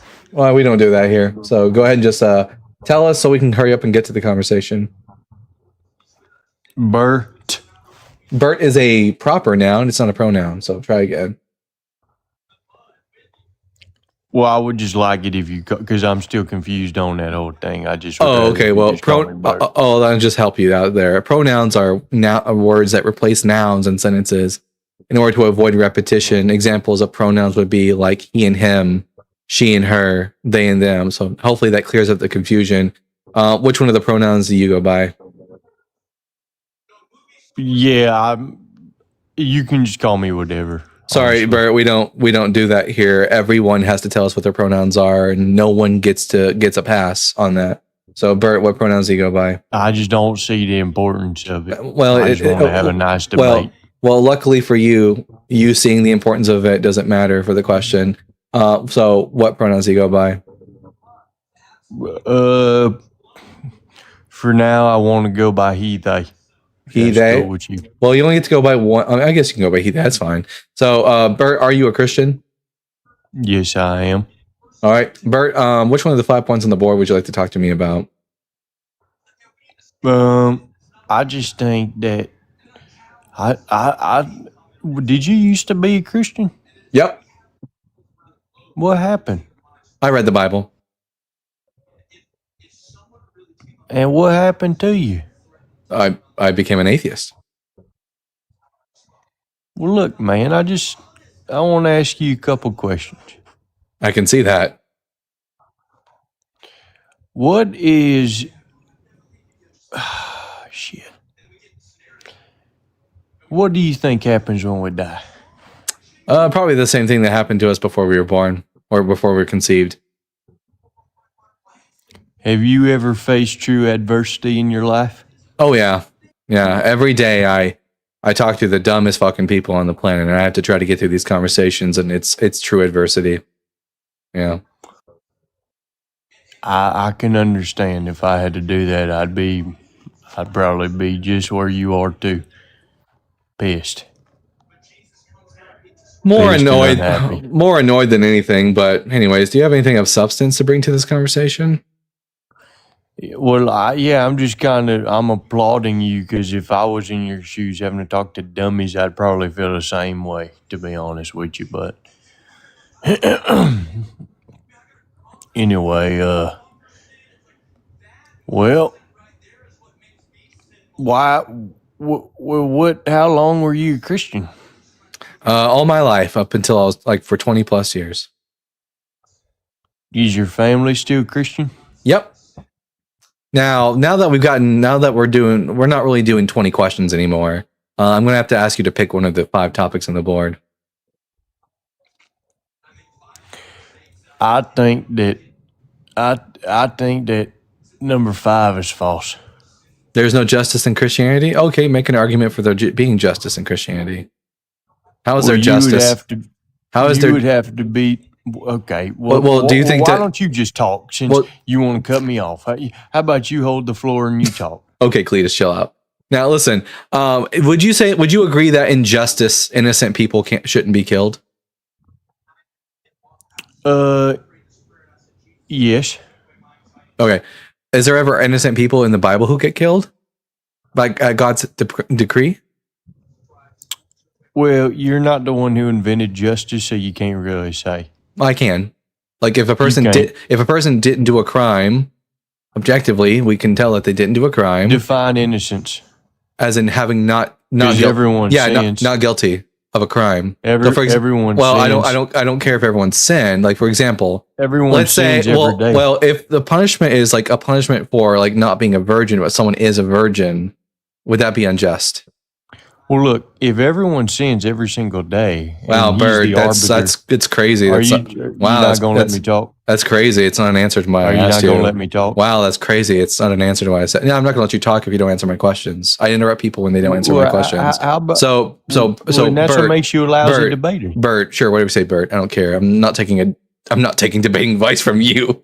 Anyways, now Bert, you probably should, Bert, you're if a woman is a virgin and she gets stoned for not being a virgin, is that justice? No, let's stick to what we were saying. Yeah, no, we're going to stick to what we're saying. So, Bert, if a woman is not a virgin and she gets killed, if she is a virgin but she gets stoned to death for not being a virgin, even though she is a virgin, is justice done? This is not even an equivalent analogy, Buster. It's not I'm not making an analogy. So no, you're not. It's Bert, not an analogy. Here, Bert, prove to us that you're stupid by not answering the question. Bert, I'm going to ask you the question again. If a virgin gets stoned to death for not being a virgin, even though she is a virgin, has justice been done? Just a simple yes or no. You see, this is why you're a bad debater. Oh, because I demand answers? That's crazy. Well, anyways, yes or anyways, it's not an analogy, dumbass. Now, yes, it's not an analogy, dumbass. Now, question. That's not yes or no, dumbass. That's not an yes or no. That's not an Bert, sorry, we're not moving forward until we get a yes or a no. We're not going to let you pivot. So, yes or no, yes or no. Here, Bert, I'm going to give you 5 more opportunities to actually answer the question. If you can't, I'll have to let you go because I'm not convinced that you're a real person. Okay, so, I mean, you're one to talk with your profile picture.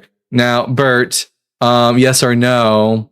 If a virgin gets killed for not being a virgin, has justice been done? Yes or no? So, opportunity. False equivalency. Okay, we'll ask you again. Yes or no? False equivalency. Yes or no? By the way, if you don't answer, this is you running. Yes or no? Fatty. Yes or no? Fat bastard. Well, we got a runner. I guess Bert was too afraid of what the Bible has to say. Crazy. I would refuse to answer too if I knew that I was in the wrong. Man. Crazy work, huh, Ash? That was very interesting. That at first they were like trying to be nice to you. It's like how I'm not how convinced these men. I'm not convinced I was a real person. That accent was so put on. And I'm from the South. No, it just reminds me of like when a guy goes to compliment you and you're like, no, thank you. And then they're like, you're just a bitch. Yeah. That's what that conversation felt like. All right, we're going to bring up the next person. Hopefully this person can actually answer questions. I have not a lot of faith in our Christian callers tonight. All right, Johnny Graziano, are you at least 18 years old? Yeah. And what pronouns do you go by? Excuse me? What pronouns do you go by? Oh, you can just, whichever ones you prefer, you can call me with any of them. That's fine. Yeah, just pick a set. You can call me he. All right, and are you a Christian? Yeah. What was it? Yeah. Yep. All right, I'm Dalton, the Bible Guy. This is Ashland. Which one of the 5 points on the board would you like to discuss with us? All right. You said your last name is Ashland? No, I said I'm Dalton, the Bible Guy. Below you is my co-host Ashland. Which one? Which one of the 5 points on the board would you like to discuss with us? Let's start with number 4. Christian morals are subjective. Subjective just being it's just interpersonal. So okay, so you think that when people, what do you think the definition of subjective is? It just means that it's subject dependent, right? Yes, or if that's it's stance dependent. If you have a moral like stance, like like you're presented with a proposition, is this right or wrong, and you have a stance on that, and that stance is like it's that your moral opinion is based entirely on your stance, and has nothing to do with the objective outside world. Then yeah, it's subject. Okay, but I think there's all morals, not Christian morals. All morals are just objective. You think that like just Christian morals are subjective? I say all morals are. I would claim that all morals are subjective, including yours. No, what makes Christian morals objective? I would just say that the way that like children and even like children, adults, we all operate and tend to have a will to do certain things that are good for starters. What do you mean by good you mean? Well, by good I mean things that help. Things done to flourish. So like not lying. People know that lying is bad. Like killing is unaliving is bad. Okay, so we have like this goal in mind that we want to like help with flourishing and well-being, and we do things that are beneficial towards that goal. But what makes the moral like objective? Yeah, it makes it objective that I think that this is unless someone has an illness or a defect of the mind. I'm not saying that in a bad way. I'm just saying the person operates. I would say all people operate under this. Everyone, sure, unless there's a defect. So means that the moral stance is coming from their mind, right? Well, it's mind dependent. But that's what it means to be subjective. It's mind dependent. I believe we're deriving it from an ultimate source, and that ultimate source is just going to be what is good, and that is God. Okay, prove that. Yeah, I think that because real quick, I'll just supplement this. My morals actually contradict. Like by God, do you mean Yahweh, the God of the Bible? Yeah. My morals contradict his, so I can't be deriving my morals from him.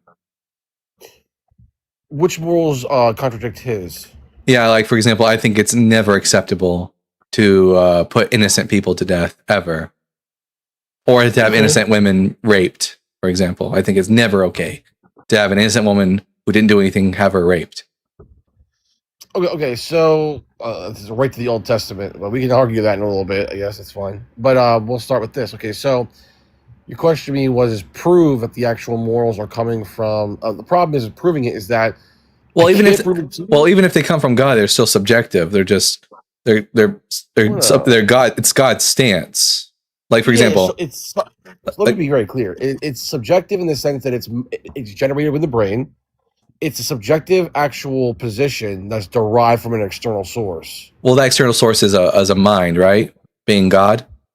it would be a mind, which is Then it's ultimately, I guess you could call it's subjective then. Well, no, because so the objective the objective morality is coming from a singular mind. Well, that's which would be that's a contradiction. I guess so. I mean, tell you what, if you want to call it a subjective ultimate source. Sure, then you agree with me that the Christian morals are subjective. They're God's subjective stance. Yeah, I mean, I don't want to get too much into subjective and objective that much. I mean, Well, that's the topic you pick. Christian morals are subjective. Well, so yeah, but it comes down to we're getting the conversation of like, is God a mind? Well, Is there God, a mind, at or the is very it an least, ultimate God, source? at the very least, God has a mind. If you believe what the Bible says, at least.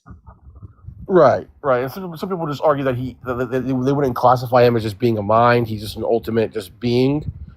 But like supersedes all. But you go by the Bible, right? Yeah. And the Bible says that God has a mind. Right. That's why I kind of conceded. Yeah. So God has a mind.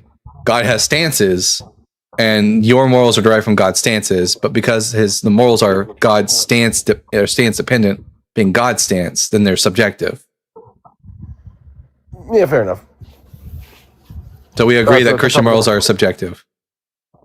I mean, yeah, sure. Because again, I don't really get too deep into like if people say it's subjective, I don't really care. I care about. Let's talk about number 5. Number 5, there is no justice in Christianity. Okay.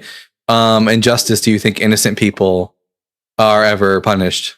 They would not be punished. No. All right. Do we ever have examples in the Bible where God dispenses justice and innocent people are punished? Yes. So God acts unjustly. Well, no. Where is justice? Where is justice found in Christianity? God is justice. Okay, that's a claim, but like, where is the act of justice found in Christianity? When are people receiving justice? Every action that proceeds from the divine is justice. So, like, for example, in that case, if God had an innocent woman raped because it coming from God, it's just now because it comes from God. Correct. Then at that point, the word justice doesn't mean anything. Can I elaborate? So there's a couple things. Well, but you agreed at the beginning of this conversation that under justice, innocent people aren't punished. But now you're saying it seems like you're turning back on that and saying now that under justice, innocent people are punished. Well, no, I have to elaborate. Yeah, go ahead. Thanks.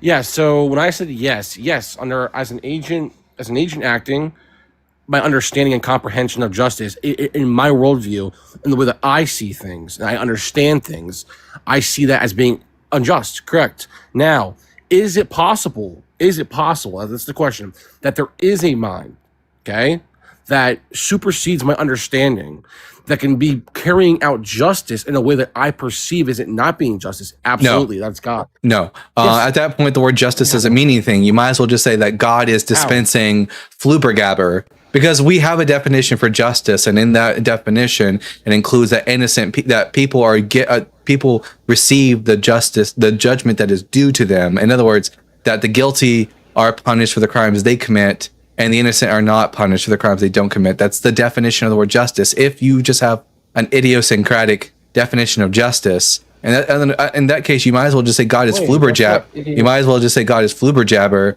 and it means the same exact thing as saying God is just.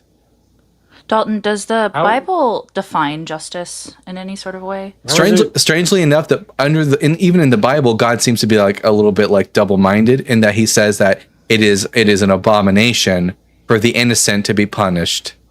Okay, so it is the case that God now derived a contradiction, meaning that God cannot be just because he punishes innocent people. Yeah, like do you agree with the book of Proverbs that says that those who excuse the wicked and those who punish the innocent are an abomination? Sorry, are you asking if I accept that? Yeah, do you believe what the book of Proverbs says that those who punish the innocent are an abomination? So if God punishes the innocent, now what? How do you know they were innocent? Because they didn't perform the crime. Would you like a specific example? Well, I know the examples you're going to mention, but I mean, like, you go ahead and mention some. Yeah. Yeah, like what what crime did King David's wives perform that should result in them being raped? Yeah, sure. So first of all, where does it say they were raped? Yeah, like for example, so we can actually deduce that they're raped because, like, if it was consensual, if David's wives consensually slept with David's son, what's the punishment according to the law of Moses? Nothing. Incorrect. What happens to Consensual? consensual. If a woman who is married to another man consensually sleeps with someone who's not her husband, what becomes of what? The death penalty. Does David's wives receive the death penalty? Yes. No, they don't.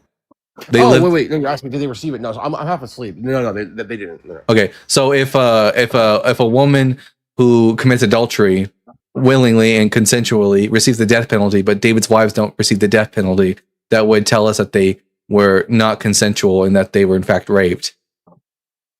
Well, wait, I don't think that it's fair to deduce that from it.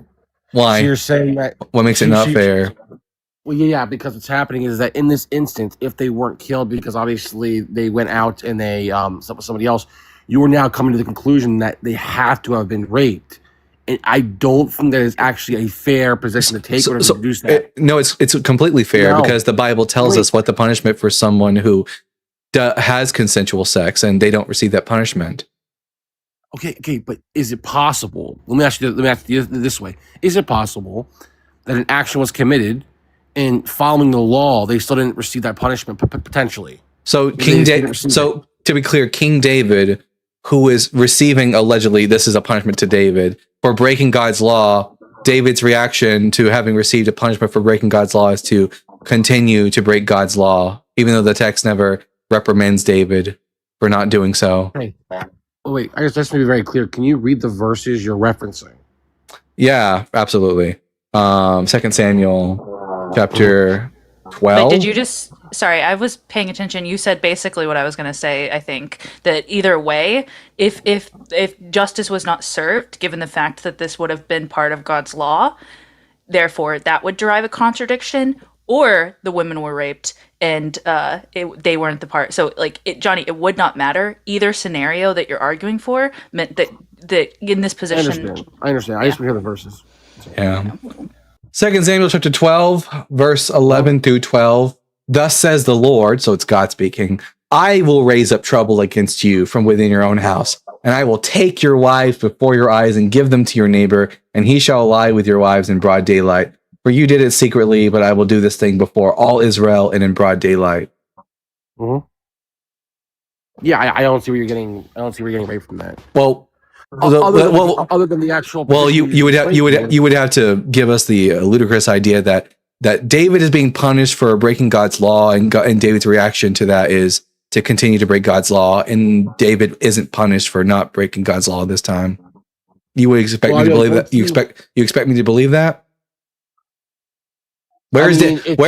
If David's breaking the law of God and not punishing his wives for consensually having sex with another man, why doesn't God ever call him out for continuing to break God's law? Just to be clear, so you're saying that King David, the wives are handed over because they were raped. Okay, they don't receive under the law the death penalty. Correct? No. If it was consensual, they would receive the death penalty. If it was non-consensual, they wouldn't receive the death penalty. If it was non-consensual, they wouldn't. Okay, so God handed them over. You're saying to be raped. Yeah. And then King David, if he handed them over to have consensual sex, they would have came back to David and he would have had to kill them. Correct? Yeah. If he wants to be obedient, yes, because he has to be. Well, yes, because the punishment for adultery. Because God allowed his wives to do that. Well, God made his wives do that, but so when God makes someone, are you telling me that when God makes someone sin, that they are excused from the punishment of sin? Wait. If God handed the wives over, okay? If he handed the wives over, okay? You're now saying that King David has to now kill them. No, that wouldn't. Yes, follow. if it's consensual. I don't think that's actually true. No. Well, you've yet to give us a reason to think it's not true. Suddenly, like the law says, if a woman who is married consensually sleeps with another man, she is to be stoned to death. Now, no exception was ever made in the text of the law. I'm gonna have to just wait a minute. Let me go pull something up. Give me just 1 minute. I'm pulling this verse up. Okay, where is it again? 2 Samuel chapter 12, verses 11 through 12. God set them up? Yes, God did set them up.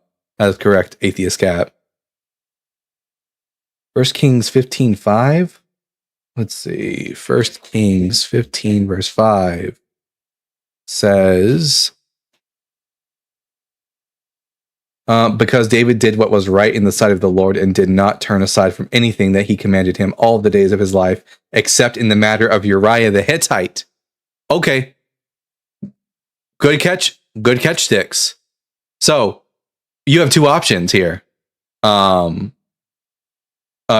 Graziano. Are you committed to the idea that David broke God's law and did not stone a woman who committed adultery? Are you committed to that? Oh, sorry. Say it again. I was reading something. Did David break God's law by not having an adulterous woman stoned? Did I have an adulterous woman stoned? Yeah.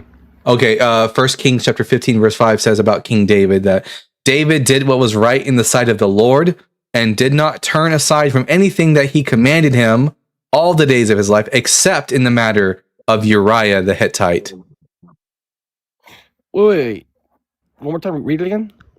David did what was right in the sight of the Lord and did not turn aside from anything that he commanded him, which, by the way, has David been commanded that, according to the law of Moses, if an adulterous woman is caught in adultery, that she should be stoned to death? Correct. Okay, so that David did was right in the sight of the Lord and did not turn aside from anything that he commanded him all the days of his life, except in the matter of Uriah the Hittite. That's the one exception. Okay, so you're saying that's the one exception, and there he would have to follow it every time thereafter.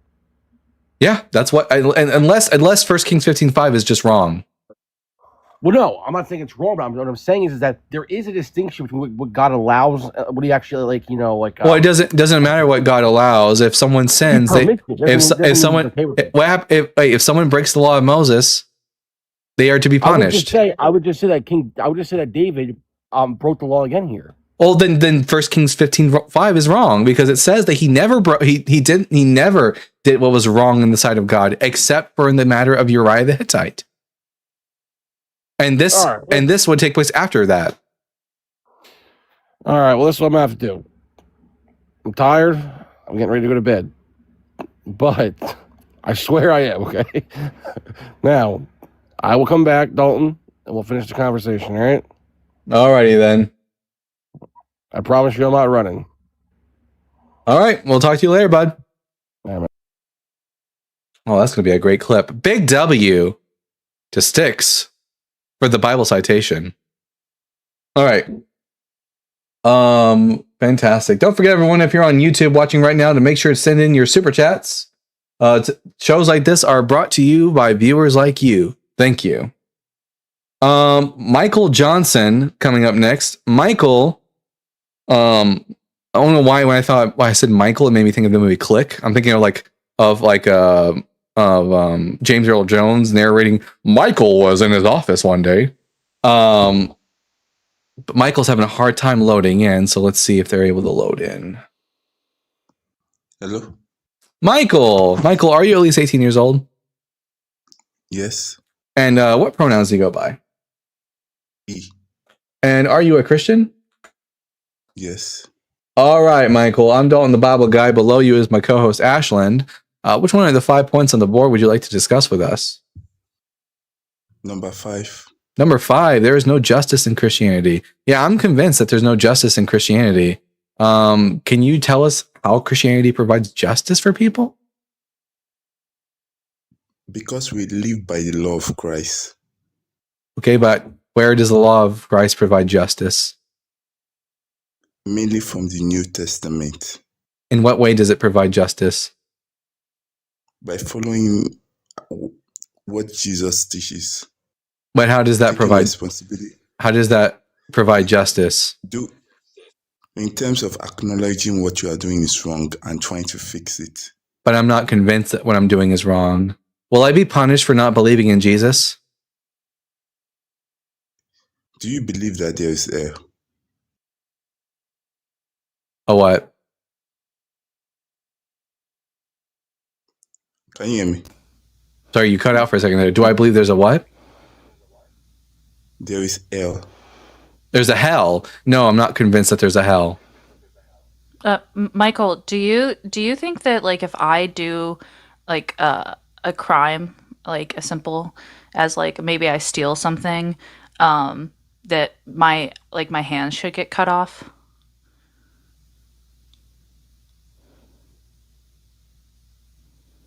Like if Ashlyn goes to a store and she steals a stick of gum, should her hand be cut off?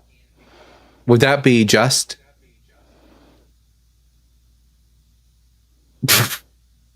I think maybe his internet was shitty because he did cut out that. I do too. Well, let me guess where you're going to go, and you tell me if I was wrong. Is that would be unproportional punishment, and that hell is unproportional to any crime we could commit? Yes. Yeah, the New Testament is especially like it's not just Judaism; it's specifically Christianity. There's no justice because it's by nature unproportional. Because either you're being punished for eternity for finite crimes, which is unjust, or and the only way to get out of this is by believing in Jesus, in which case people who should be punished at least a little bit aren't punished at all. And also it's unjust because, you can't choose what you believe. So you're being punished for something you have zero control over. It's just in every corner, every way you turn, Christianity is unjust. Yeah, using the New Testament too, because another one that I would like to bring up, if they kept with that conversation, is like what's his name, the Unabomber. If he repented like last moment, was saved, would that be justice? Right? Or Charles, what's his name? The one who Charles Dahmer, or what's his name? Jeffrey Dahmer. Jeffrey Dahmer. I'm thinking of Charles Manson. Jeffrey Dahmer. Yeah, Jeffrey Dahmer became a Christian. So is he going to hell? Is he going to hell or heaven now? Yeah. All right. We got a guest here. All right. We got MK coming up. MK, are you at least 18 years old? Yes, I am. And what pronouns do you go by? You don't ask me that. It's he, him. He, him. And are you a Christian? Yeah. I talked to you before here on that the Line show. All right. Well, then you know me. I'm Dalton, but this is my co-host Ashlyn. We did the show together. Yeah. Which one of the five? Talk to you. Yeah. Which one of the 5 points on the board would you like to discuss with us? Well, I just wanted to say this one thing and like follow up with me talking to you there, because you're talking to me. You're doing that. Oh, you worship Paul thing. Well, not worship. Not worship. You just like listen to him more than Jesus. But I was like, I never read a thing Paul ever wrote, and you were like, whoa, you're kind of shocked by that. But now I've like read more and I'm like more aware of what's going on here. I'm like anti-Paul, I'm an anti-Polonian Christian where I think Paul is this big deceiver. I mean, that is a valid position. When I was on my way out of Christianity, that was one of the things I fiddled with, was Paul being a false apostle. It's one step closer to doing more deconstruction. Now you got to find out about how Jesus is not the Messiah. No, I think he's like the Messiah. He's like perfectly follows like everything in the New Old Testament, points right at him. Well, like that doesn't make someone great. Well, that doesn't make someone the Messiah. You can be perfectly obedient to the law of Moses. That's not what makes someone the Messiah. What makes someone the Messiah is whether or not they fulfilled prophecies in the Old Testament about the Messiah. And I don't think Jesus fulfilled even one. You don't think he conquered sin and showed the way and where's that prophesied? All that good stuff. Where's that prophesied? In Genesis 3:15, where he's like, Adam brought sin in this world and Jesus took it out. So I don't consider Genesis 3:15 to be a prophecy. I consider it to be an etiology explaining the hostility between humans and serpents. Why should someone responded to my YouTube comment with that same exact thing, and I thought it was so funny. Why is Like it? the third thing Jesus says in the Bible, well, God said in the Bible, not Jesus, But why? was why, that why is it? snakes are bad. Like, come on. Yeah, the whole story of Genesis 3 is That's that the most important thing. The third thing he'd tell us is, oh, yeah, snakes, watch out. They're well, spooky. the purpose of the book of Genesis is to explain the origins of certain people, places, events, and phenomenon. And that's not the only etiology given in Genesis 3. It tells us, like, why is it that men work the fields? Why is it that women are subservient to men and have pain in childbirth? And why do humans and snakes like have hostility and contention with one another? This But is you pretty. don't think the this snake is, represents anything grander than like the reptiles? at best, it might represent like one's like inclination towards evil. But then again, the snake never told a single lie in the story. What? Yeah, can you point me to a lie he told? Like when you said that you'd be like God if you ate from the apple? And that was true. God later confirms that in the chapter. He says No, that no. Yeah, hold on. I can read it for you right now because Yeah. I knew this was going to come up. Yeah, Hold on, okay.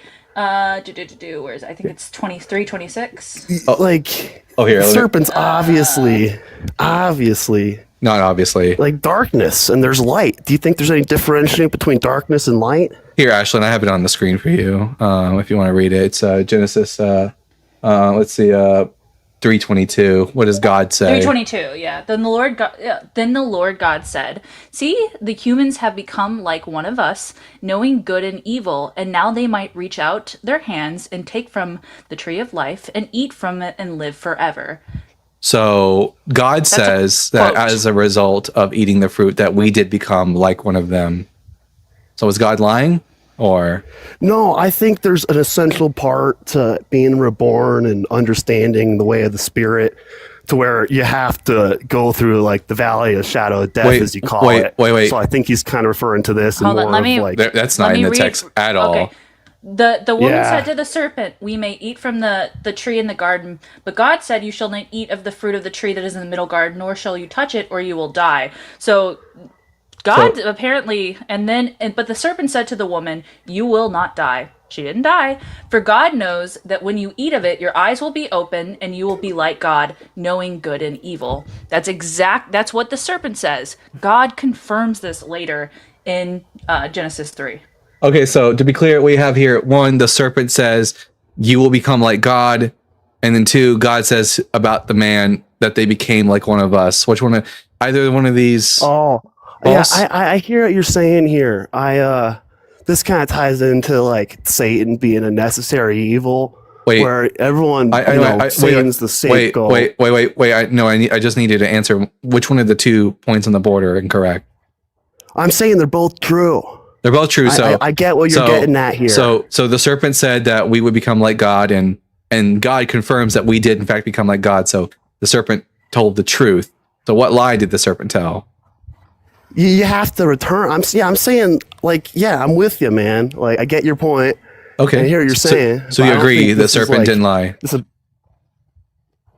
Yeah, well, it's like a lie to the living. No, you it's know? not. No, it's But, not. Where's the lie? What lie did the serpent tell? Because Eve and Adam died. They're not. Well, no. You know, Well, sure, eventually they died, but God didn't say one day you will die. God specifically says, in the day you eat it, you will die. They didn't die that day. And- So God and lied. God confirms, God confirms, remember in 3:22, that they might take from the tree of life and live forever. So if they had not eaten of that fruit, they were already going to eventually die. That is confirmed by God. Yeah. So I still yet to see a lie that the serpent told. I don't know, like, what your game is here. You know, My game is my game is education, and I play it so well. Yeah, no, I mean, like, that's not really a rap line, Dalton. It doesn't. Did it kind of sound like one? No, anyways, no. But yeah, I'm just pointing out that you've yet to show us where the serpent has told a lie. But also, yeah, I don't. Do you think Adam died? Eventually, but did he Or do you die? think Adam has eternal life? Well, did God say that one day you will die, or did God say that on the day you eat of it you will die? I asked you a direct question. So yeah, Adam Do did. you think Adam is dead, or do you think Adam has eternal life? Well, I don't think Adam ever lived, but within the frame of the story, Adam would eventually die, But my question in return to you is, did God say one day you will die, or the day you eat of it you will die? Like, I think you probably said the day you eat of it die, but like, okay, that's you're only alive if you're of the Spirit. Jesus said. Well, where's that in Genesis? Where's that in Genesis? Where did God say you will die spiritually? Where did it say that? I missed that part. I think you're dead. I think he said that in the New Testament with Christ. That's the completion of the Old Testament story. Luckily, when we're reading the book of Genesis, we don't like really care what a later author has to say. We're reading Genesis Once from you the perspective. see the light, you can't read an Old Testament book without its reflection of the New Testament and the four Gospels. I have a spotlight on me right now, so I see the light right now. That's fine and all that. We don't care about your I don't need the decoder ring of the Holy Spirit in order to read and understand the Bible. That's a claim. You do. Well, prove it, and don't just quote the Bible. Prove it. What? That you need to understand the Bible to understand the Bible? No, that I need to understand the Bible is gaining the Holy Spirit. Prove it without just quoting the Bible. Yeah, prove it. We're having a nice conversation here. What do you mean by prove it? Actually, prove that you're dead. Actually, no. Prove that you're sin. You fear death. No. Prove that you have the Holy Spirit. Prove it. You fear death, and you're attached prove that you to have the all Holy these Spirit. things. Okay, buddy. You exalt yourself. You're crashing out. You're crashing out. Chill out. MK. When I ask you a question, this is how. One second, Ash. This is the rule of the live. When I ask you a question, you are going to answer those questions, and you're not going to preach. If I wanted to hear preaching, I'd go to church on Sunday. Now, luckily, I know the Bible better than you, and I'm going to ask you questions, and you are going to answer them. And every time you dodge, duck, and dip away from answering my questions, you are showing everyone in the comment section the weakness of your faith and the weakness of Christianity. May I ask MK a question? Yeah. MK, what denomination are you? I read the Bible, and I came to my own. I would say I'm like a non-Trinitarian in the Arian tradition, and but do you think that people who disagree with you, who are Christians, also have the Holy Spirit? No, I think they're dead in their sins. I think He's special. That's where you get these. Everyone's wrong by him. If you, exactly. The hubris. You know how wild that sounds, right? Yeah. No. Okay, you're unaware. You're not very self-aware. You're not socially self-aware. I'm extremely aware. I know what's going on. I don't think you are. Can you prove to us you have the Holy Spirit? Yeah, I'd call it a miracle. Yeah, go ahead. Oh, here, do a miracle. I have here an empty can of Dr. Pepper.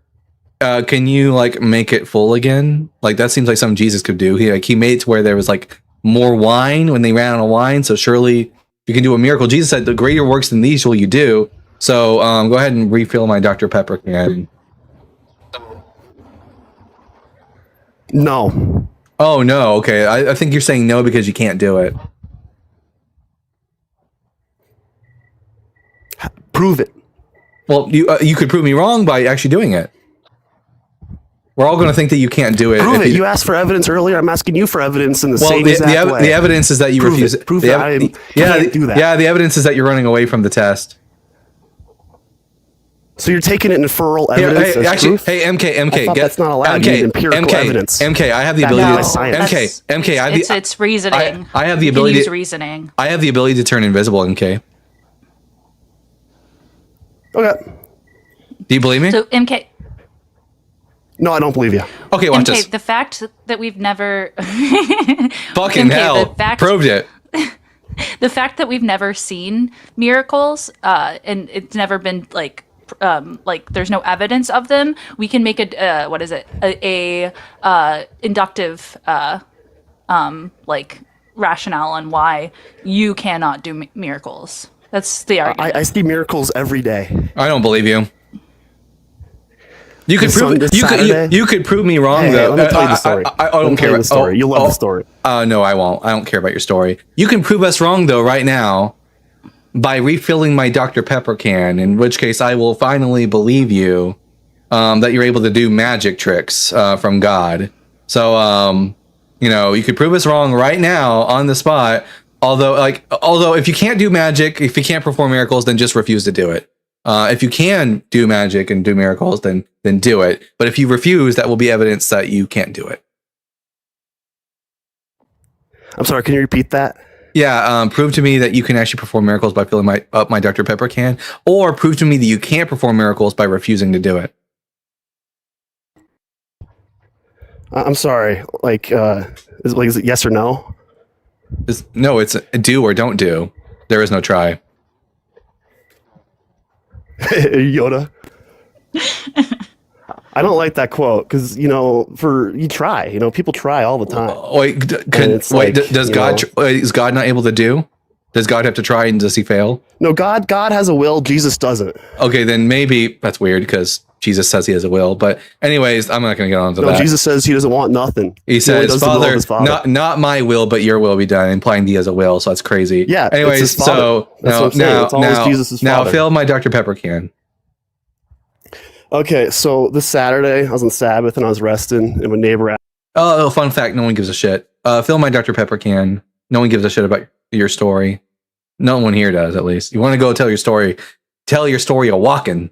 No one here cares. So prove that you're not a fraud, and that you're not just like, I don't know, stuck on D&D mode. Like, I love D&D, but like when I'm not playing, I realize that magic's not happening. So like, show us that you can perform magic by filling up my Dr. Pepper can, or prove that you can't by just like start so yapping. My neighbor was at the door and he's asked me to work on the.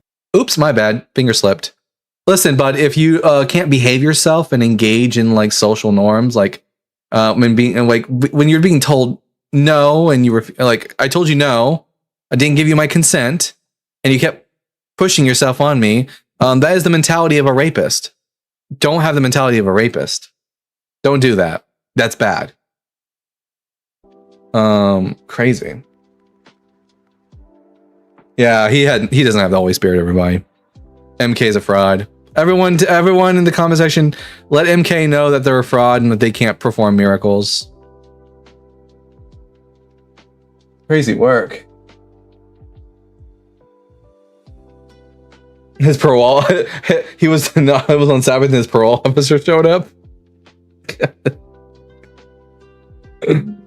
Oh my gosh. All right, we're going to do a quick restart on the TikTok side, and then we'll get right back to it. All right. MK can't perform anything. Oof. All right, everyone, make sure that you are liking the live, sharing it out, and send in your super chats. Remember that we can't do this show without your help. Every super chat is super appreciated.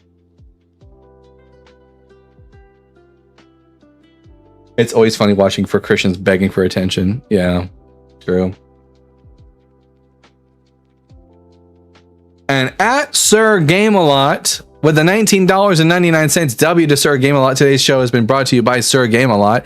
Out of all of the Christian that existed over 2,000 years, only MK got it right, and everyone else got it wrong. There are so many Christians that think God only revealed the mysteries to them, and everyone else got it wrong. Sure, yeah, like Christians like MK think they're special, but they're not. Also, nice to see you, Sir Game-A-Lot. Yeah, absolutely. So good to hear from them. Guys, what you're hearing right now is the first of many Bible Guy lo-fi music coming out.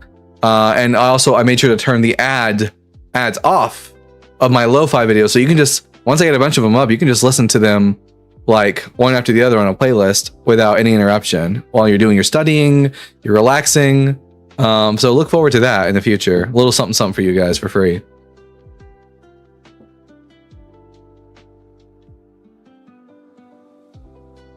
Restart because you got cooked. Oh, I didn't get cooked, MK. You got absolutely roasted. You got absolute back shots. You got bent over and taken for a ride by the Bible Guy. And also you showed us that you don't understand the concept of consent, which is very like rapist mentality. Oh no, MK, that's crazy that you said I ran when you refused to like actually like provide evidence for your position. That's a run on your part. You're a coward, MK. Keep crying in the comment section. You can keep watching me. Keep crying. MK has nothing good in his life. He needs to believe he did one thing right. Damn, Velvet. Damn. Absolutely demolished him.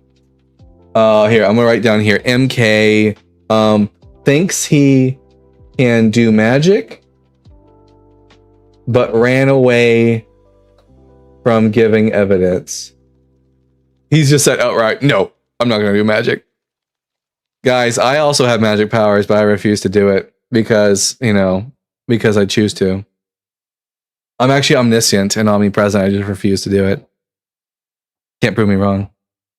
Not under MK standards. Dalton, is Coke or Dr. Pepper better? Dr. Pepper's better, 100%. Like, not even close. Coke is They're Coke is not fine. even in the same leagues. Yeah, not even close. Like, Coke is fine, and I love drinking it during Christmas time because it's like thematic. Or else I'll drink it while I'm playing Fallout 4. Otherwise, though, I'm more of a... Oh my god, Velvet says, I'm a slut for Mountain Dew. Gee whiz, Velvet. Velvet, you didn't strike me as unhinged, but now I'm questioning that. Everyone who drinks Mountain Dew is automatically unhinged in my worldview. I don't know, it makes me think of that episode from Rick and Morty. Slut Dragon! Oh my god. Barbecue Sprite is my favorite Dr. Pepper. Wait, what? Barbecue Sprite is my fave. Dr. Pepper is barbecue Sprite. Oh, Dr. Pepper, you call it barbecue Sprite. I'm a very sick man, said Velvet Worm. Barbecue Sprite's a very interesting name for Dr. Pepper. It's funny is I've been drinking zero Dr. Pepper for so long that like I don't like the taste of regular Dr. Pepper anymore. I only like zero Dr. Pepper. Yeah, Busy says, can I donate? You can donate. If you can go to my link tree and you'll find a link to my Cash App and you can send a donation there. If you write a message there, I'll read it for everybody. Basically the same as giving a super chat. Excuse me, there's a guest. Oh, all right, there we go.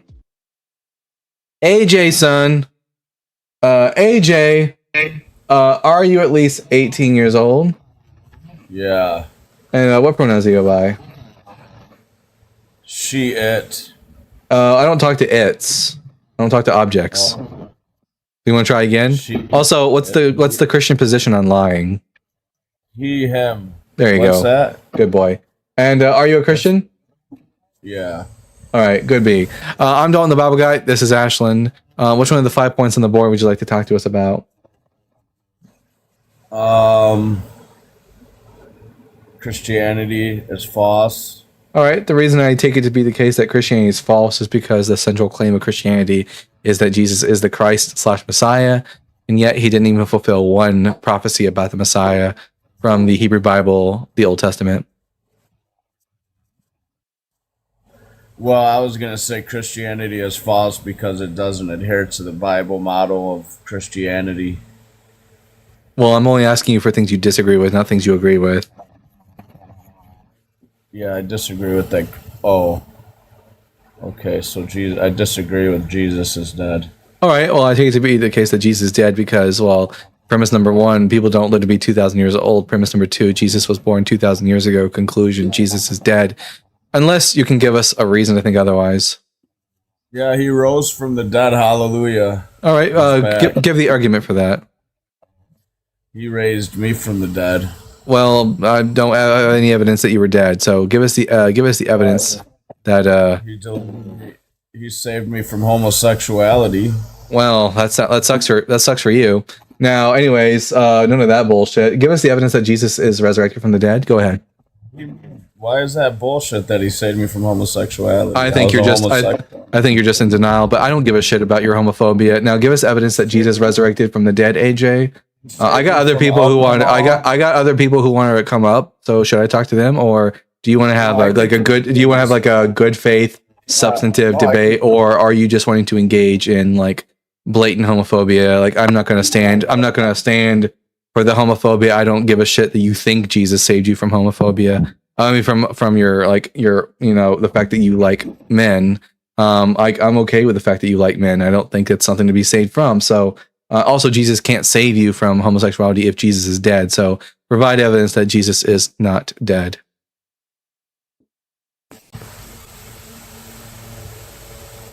Well, you're on here talking about Jesus, so he's not dead. Oh, I've also talked about Muhammad on here. Is Muhammad still alive? Muhammad's dead. I've spoken about. Well, that's crazy because you said You said that. Well, you said that Jesus isn't dead because I talk about Jesus on here. But I also talk about Muhammad on here. Every time I have a Muslim come up, I talk about how Muhammad was a pedophile.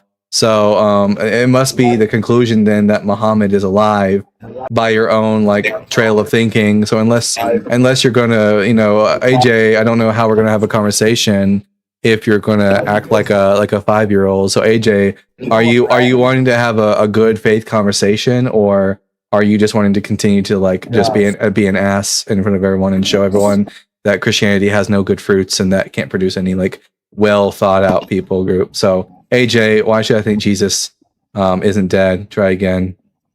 You know Jesus isn't dead. That's why you spend your. Oh, incorrect. I don't actually know that. No, knowledge is a subset of belief, and I don't believe that Jesus is alive. So you're wrong there. Try again. So you have one life to live, and you're gonna. I have one life to live. That's correct. I'm going to spend it. I have one life to live. Sure, I grant that. So you're gonna spend it on TikTok lives talking about Jesus? Oh no! Well, maybe unless a better app comes along where I don't have a bunch of brain dead idiots to talk to. Maybe a better app will come along, and I'll get Christian to actually come up and bring substance. In which case, I'll probably move from TikTok to that app. But if you're asking if I'm going to continue to like utterly destroy your religion and prove that Jesus is dead, then yeah.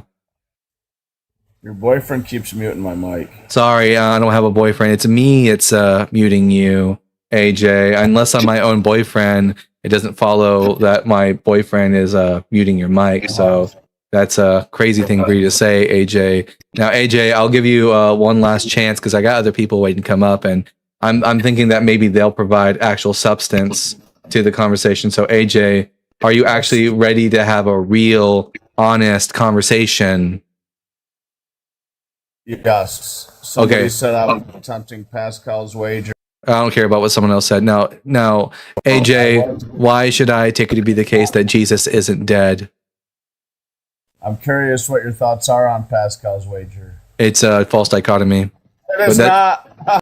It is a false dichotomy. AJ, is the only option that either atheism is true or Christianity is true? Are those the only options? Dalton, I don't think this person is well. I don't know if this is. Yeah, they might. AJ, here. This is why I suggest AJ. I suggest you get some help. You get some help. I'm also convinced that you're not well, but that might just be the result of Christianity. I don't know. I'm not gonna make a diagnosis. Neither am I, but I looked at their profile stuff and the way that they're acting in their profile picture. It's either a really bad troll or there's something going on there. Well, either way, they demonstrated that Christianity is dead. So let's try again with someone who's actually going to bring substance to the discussion. It wasn't AJ. So AJ, that's another L for AJ today. Bear is coming up. Good thing you commented, AJ, so that way I could block you. Anyways, Bear, are you at least 18 years old? Yeah. And what pronouns do you go by? They, them. And are you a believer or a non-believer? A non-believer, currently. All right, what brings you over to the Bible Guy show? I actually, I have been on like 4 lives now for Christians where, they're like, you can't be Christian and pro-choice, whatever. And a lot of those tags say IVF is, I guess it is pro-choice to some degree, but I can't figure out why they're anti-IVF. And I keep asking, they won't explain it to me. I'm so confused. Are they usually Catholics?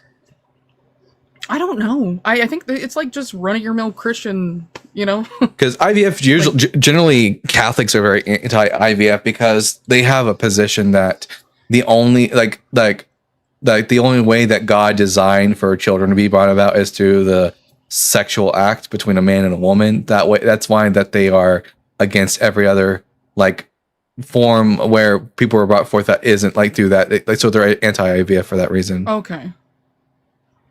That's why, but I can't get anybody to say that for some reason. It's so weird. Also, because I thought I was always.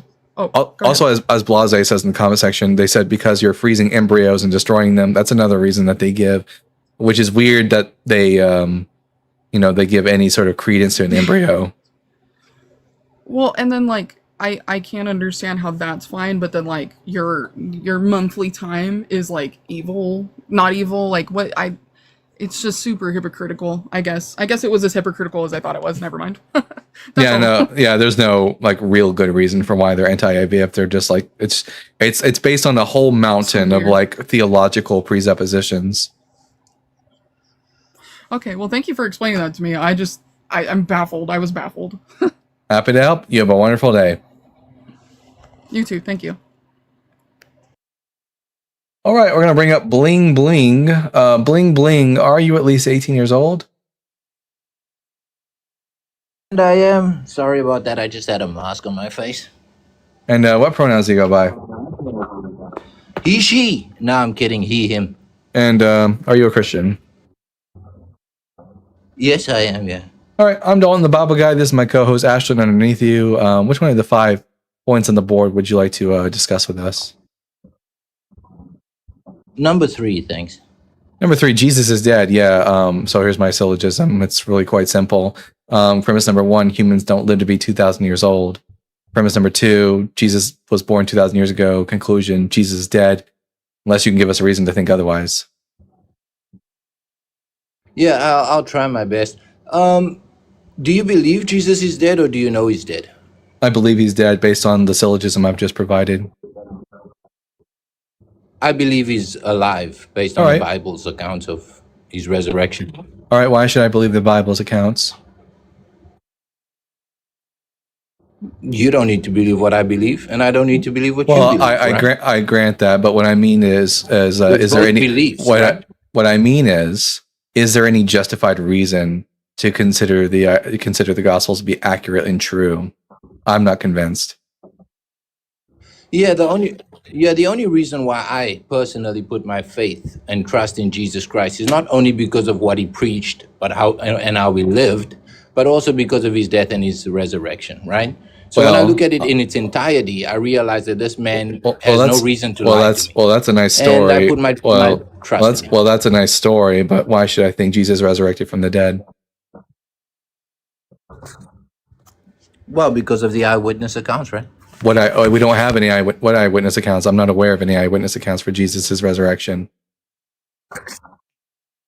Well, we do understand that there were over 500 people who saw him risen. You know, obviously Paul gives an account for There we go, guys. We're about to play the. We're about we to know that all of the disciples. Everybody, we're about to play the 500 game. Everyone, get your bucket of popcorn ready and your drinks ready. We're about to play the 500 game. Contestant on the board. Let's Welcome go. to the 500 game. Question number 1: can you tell us any facts about the 500?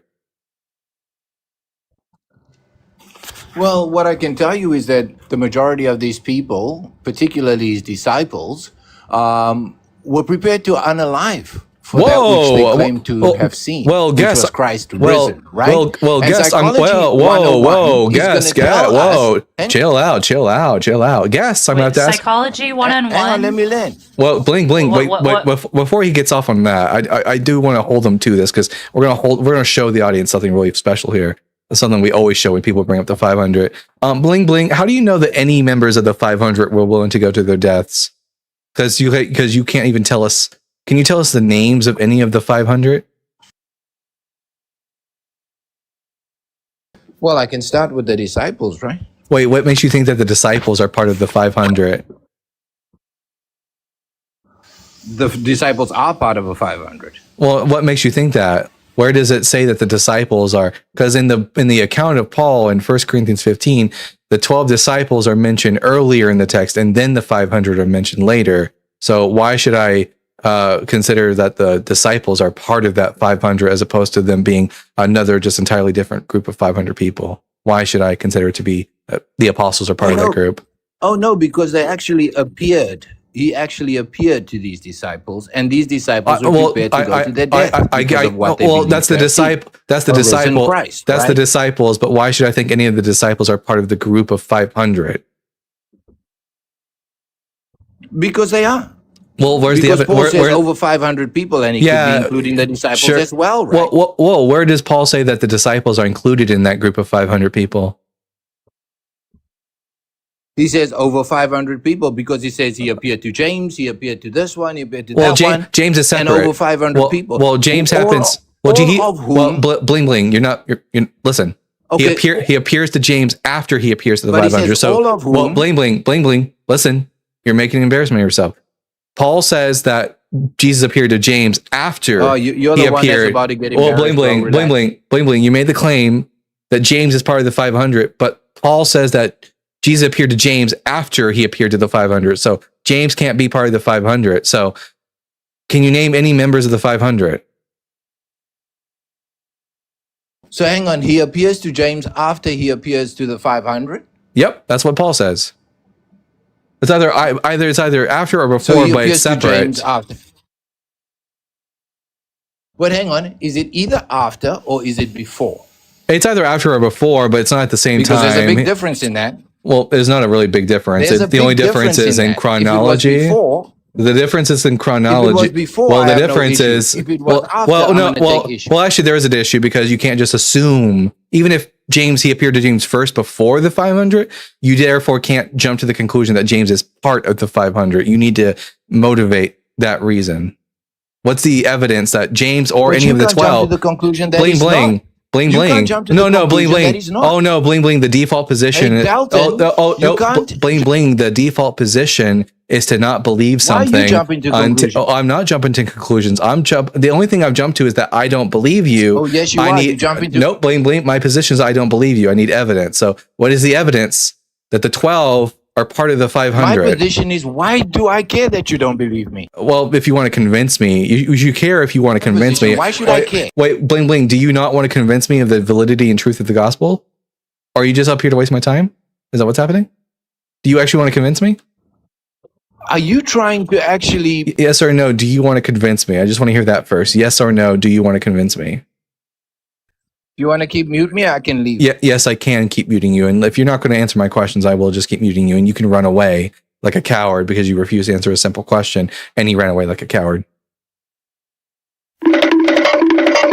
No, he piqued my interest at Psychology 101 says. Yeah, well, we never let them get away from the 500 thing because here's the thing: Christians. And if you're an atheist right now and you like to engage in the debate scene with Christians, Christians love to bring up the 500, but when you start to press them in on it, they actually can't tell you anything about the 500 because we don't have any information about the 500. But we'll get to that later. Daniel's coming up. Daniel, are you at least 18 years old? Yo, can you hear me? I'm 19 actually. All right. And what pronouns do you go by? He, him. And are you a Christian? Yeah. All right. I'm Dalton, the Bible guy. This is my co-host, Ashlyn, underneath you. Which one of the 5 points on the board would you like to discuss with I us? want to talk about 4. I don't think morals can be subjective. I just think that like Wait, you moral don't? claims- I have a moral system. You don't think my morals are subjective? I don't think I just don't think that moral claims in general. So you think that they're you- inherently objective. So you think I have objective morals? What's meant by that? I think that Well, when you're making a moral claim, you need to I come out have of I have a moral system that I hold to. That's true, regardless of what your opinion is on that. I have a moral system. The question is, Yeah. is my moral system objective or subjective? Well, yeah, I don't think that. I think that moral claims are inherently objective. We're making a claim out of So objectivity. I have objective morals, is what you're saying. Yeah, when you're making are a moral Hitler's claim, you're making a mo- claim out of objectivity. Are Hitler's Yeah, moral objectivity objective? doesn't mean true, by the way. Yeah, I think they're false. Daniel, I just need an answer. Jesus Christ, dude. The Bible guy, have objective morals? And does Hitler, as Ashlyn just says, does Hitler have objective morals? That question's not coherent. It is coherent. So there's a question of objective morals. I have an objective system that I go by, objective standards that I live by. And the question is, do I, the Bible guy, my objective system that I go by, is it objective or subjective? Yeah, so if you allow me to finish, I was just saying that the question seems confused because you're saying to suppose that the moral system is relative to a subject. I don't think moral systems operate like that, right? I think this is like So just to be clear, you think I have an objective moral system? That's not what I said. If you let me finish, I can explain it's a true dichotomy. Either my morals are not. The objective. question's not Wait, no, actually, it is, Daniel. Either my morals are objective or they're not objective. That's a true Yeah, dichotomy. what's the argument that this is a true dichotomy? Because what's the third option? Huh? What's the Yeah, third that's a option? burden tip. I asked Oh, for you. I'm sorry. We have no evidence of there being a third option. Therefore, I'm not going to take it to be the case Wait, also that there that's- is a. Oh, Daniel, slow down, mouth. Whoa, calm down, mouth breeder. Just okay. It's okay. You don't need to get all uppity like that. You're making an embarrassment of yourself in front of my audience. Now, chill out, dude. Really, there's no problem. There's no problem here. Go on, chill out. Anyways, Daniel, can you provide us with the third option that's not objective and subjective? Yeah, listen. If you'd allow me to finish, we can understand that. Yeah, if you had can. any sort of Well, you can continue by Yeah, can I- addressing the thing that I just said. What's the third option? I am. What's the third option? Dude, I am. Yeah, what's the third I am. option? Listen, Tell us. in order for this not to be a dichotomy, there doesn't need to be a third option. The question would be non-binary. The question's just non-binary. And the reason I talked fast is because you won't let me finish. Well, no, it is a true dichotomy because either something is or it's not. Like something. that's not So you're saying that do objective morals exist? That's right. Objective. Okay, morals so exist. a person can either have objective morals or not have objective morals, right? No, that's false. That's in contradiction with. So then I can only have objective morals. No, a person can't have morals. That's not how morals work. They're Yes, you objective. can. You can have. I can. So to be clear, what do you think that I can't have morals? What do you think the word? What do you think it means to have morals? Listen, I hold a cog view on that, right? So first of all, I hold to like semantical pluralism, which is saying that words can have multiple meanings. And then I think that when Okay, someone so says what is the that I meaning of have the word? morals- Okay, so what's the meaning of the I'm word explaining. have? Yeah, there's a plural. Yeah, there's a pluralist. I think to have is just to possess something. Okay, And then I okay, think we can say, like, that I'm is, okay like- with saying that I possess like a Yeah, I moral hold to, like, standard. some sort of, yeah, within that context, I hold to a non-cog view, and I think that to say that we possess a moral standard is like similar to like what a motivist wants to say about moral claims. And Okay, you're Say non-cog. There we go, yeah, Sticks. I said I hold to a non-cog view on that. You said a non-cognitivism. Yeah, I hold like a motivist view. Non-cognitivism holds that moral propositions are not truth apt. How would they be objective but not truth apt? Yeah, so I was saying when someone makes the claim that I have morals, I think that I hold like a non-cog view on that because I said I was a semantic pluralist, which means that words can have multiple meanings. Now, if we're talking about and in a sense, if I make the claim that murder is wrong, I think that in that context, I probably hold to like a non-naturalist view. Wait, but you said that moral propositions are objective, but now you're saying that you're non-cognitivist, which is to say that they're That wasn't not true. even I truth said apt? when someone makes the claim I have morals, I don't think that that's a claim out of objectivity. Wait, I don't that's think- I not don't what think- you I said think that earlier. one was- You said, yes, hold on, it no, is. no, no, this is just like Bro's in his backpedaling era now. You had said that you can't have subjective morals, that morals are objective, but a non-cognitivist is going to not hold what the I position said. that moral propositions are not truth apt. That's not what I said. I was spam muted, so that's why you weren't able to hear what I said. I said that I don't think that the sentence "I have morals" is any so out coherent because it's to suppose that like moral systems, like ethical claims, are relative to subjects. I don't think that's true of ethical Wait, claims. that's not what So when it we said. say that- When you say that's just false. When you Yes, say it is. when you say to have morals within like normal ordinary language is just to say that you have like normative attitudes or standards about how people ought to act. Yeah, that's fine. Yeah, I told you I rejected that. So you don't think that people can have an attitude about how people ought to act, but you're a non-cognitivist, emotivist? Yeah, I don't think we. What do you think emotivism is? That's weird. Well, yeah, so I I told could you- have swore I had a position on how people should act. That's crazy.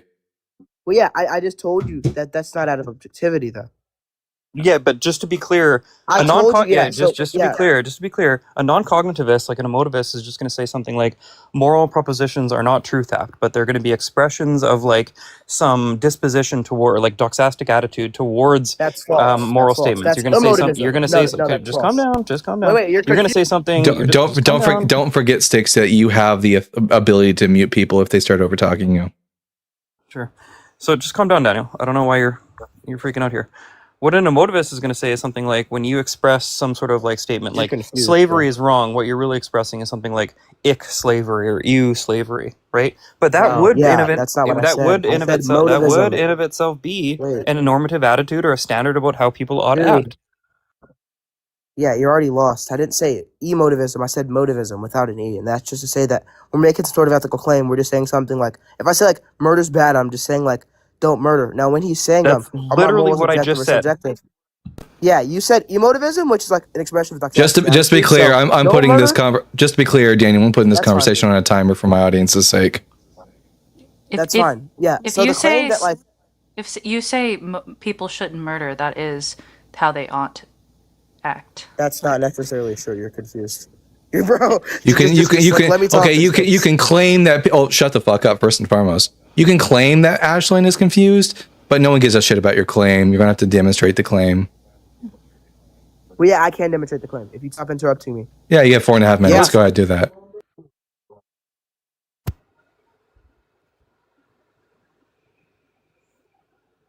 Dude's wasting. Wait, what did you ask me to demonstrate?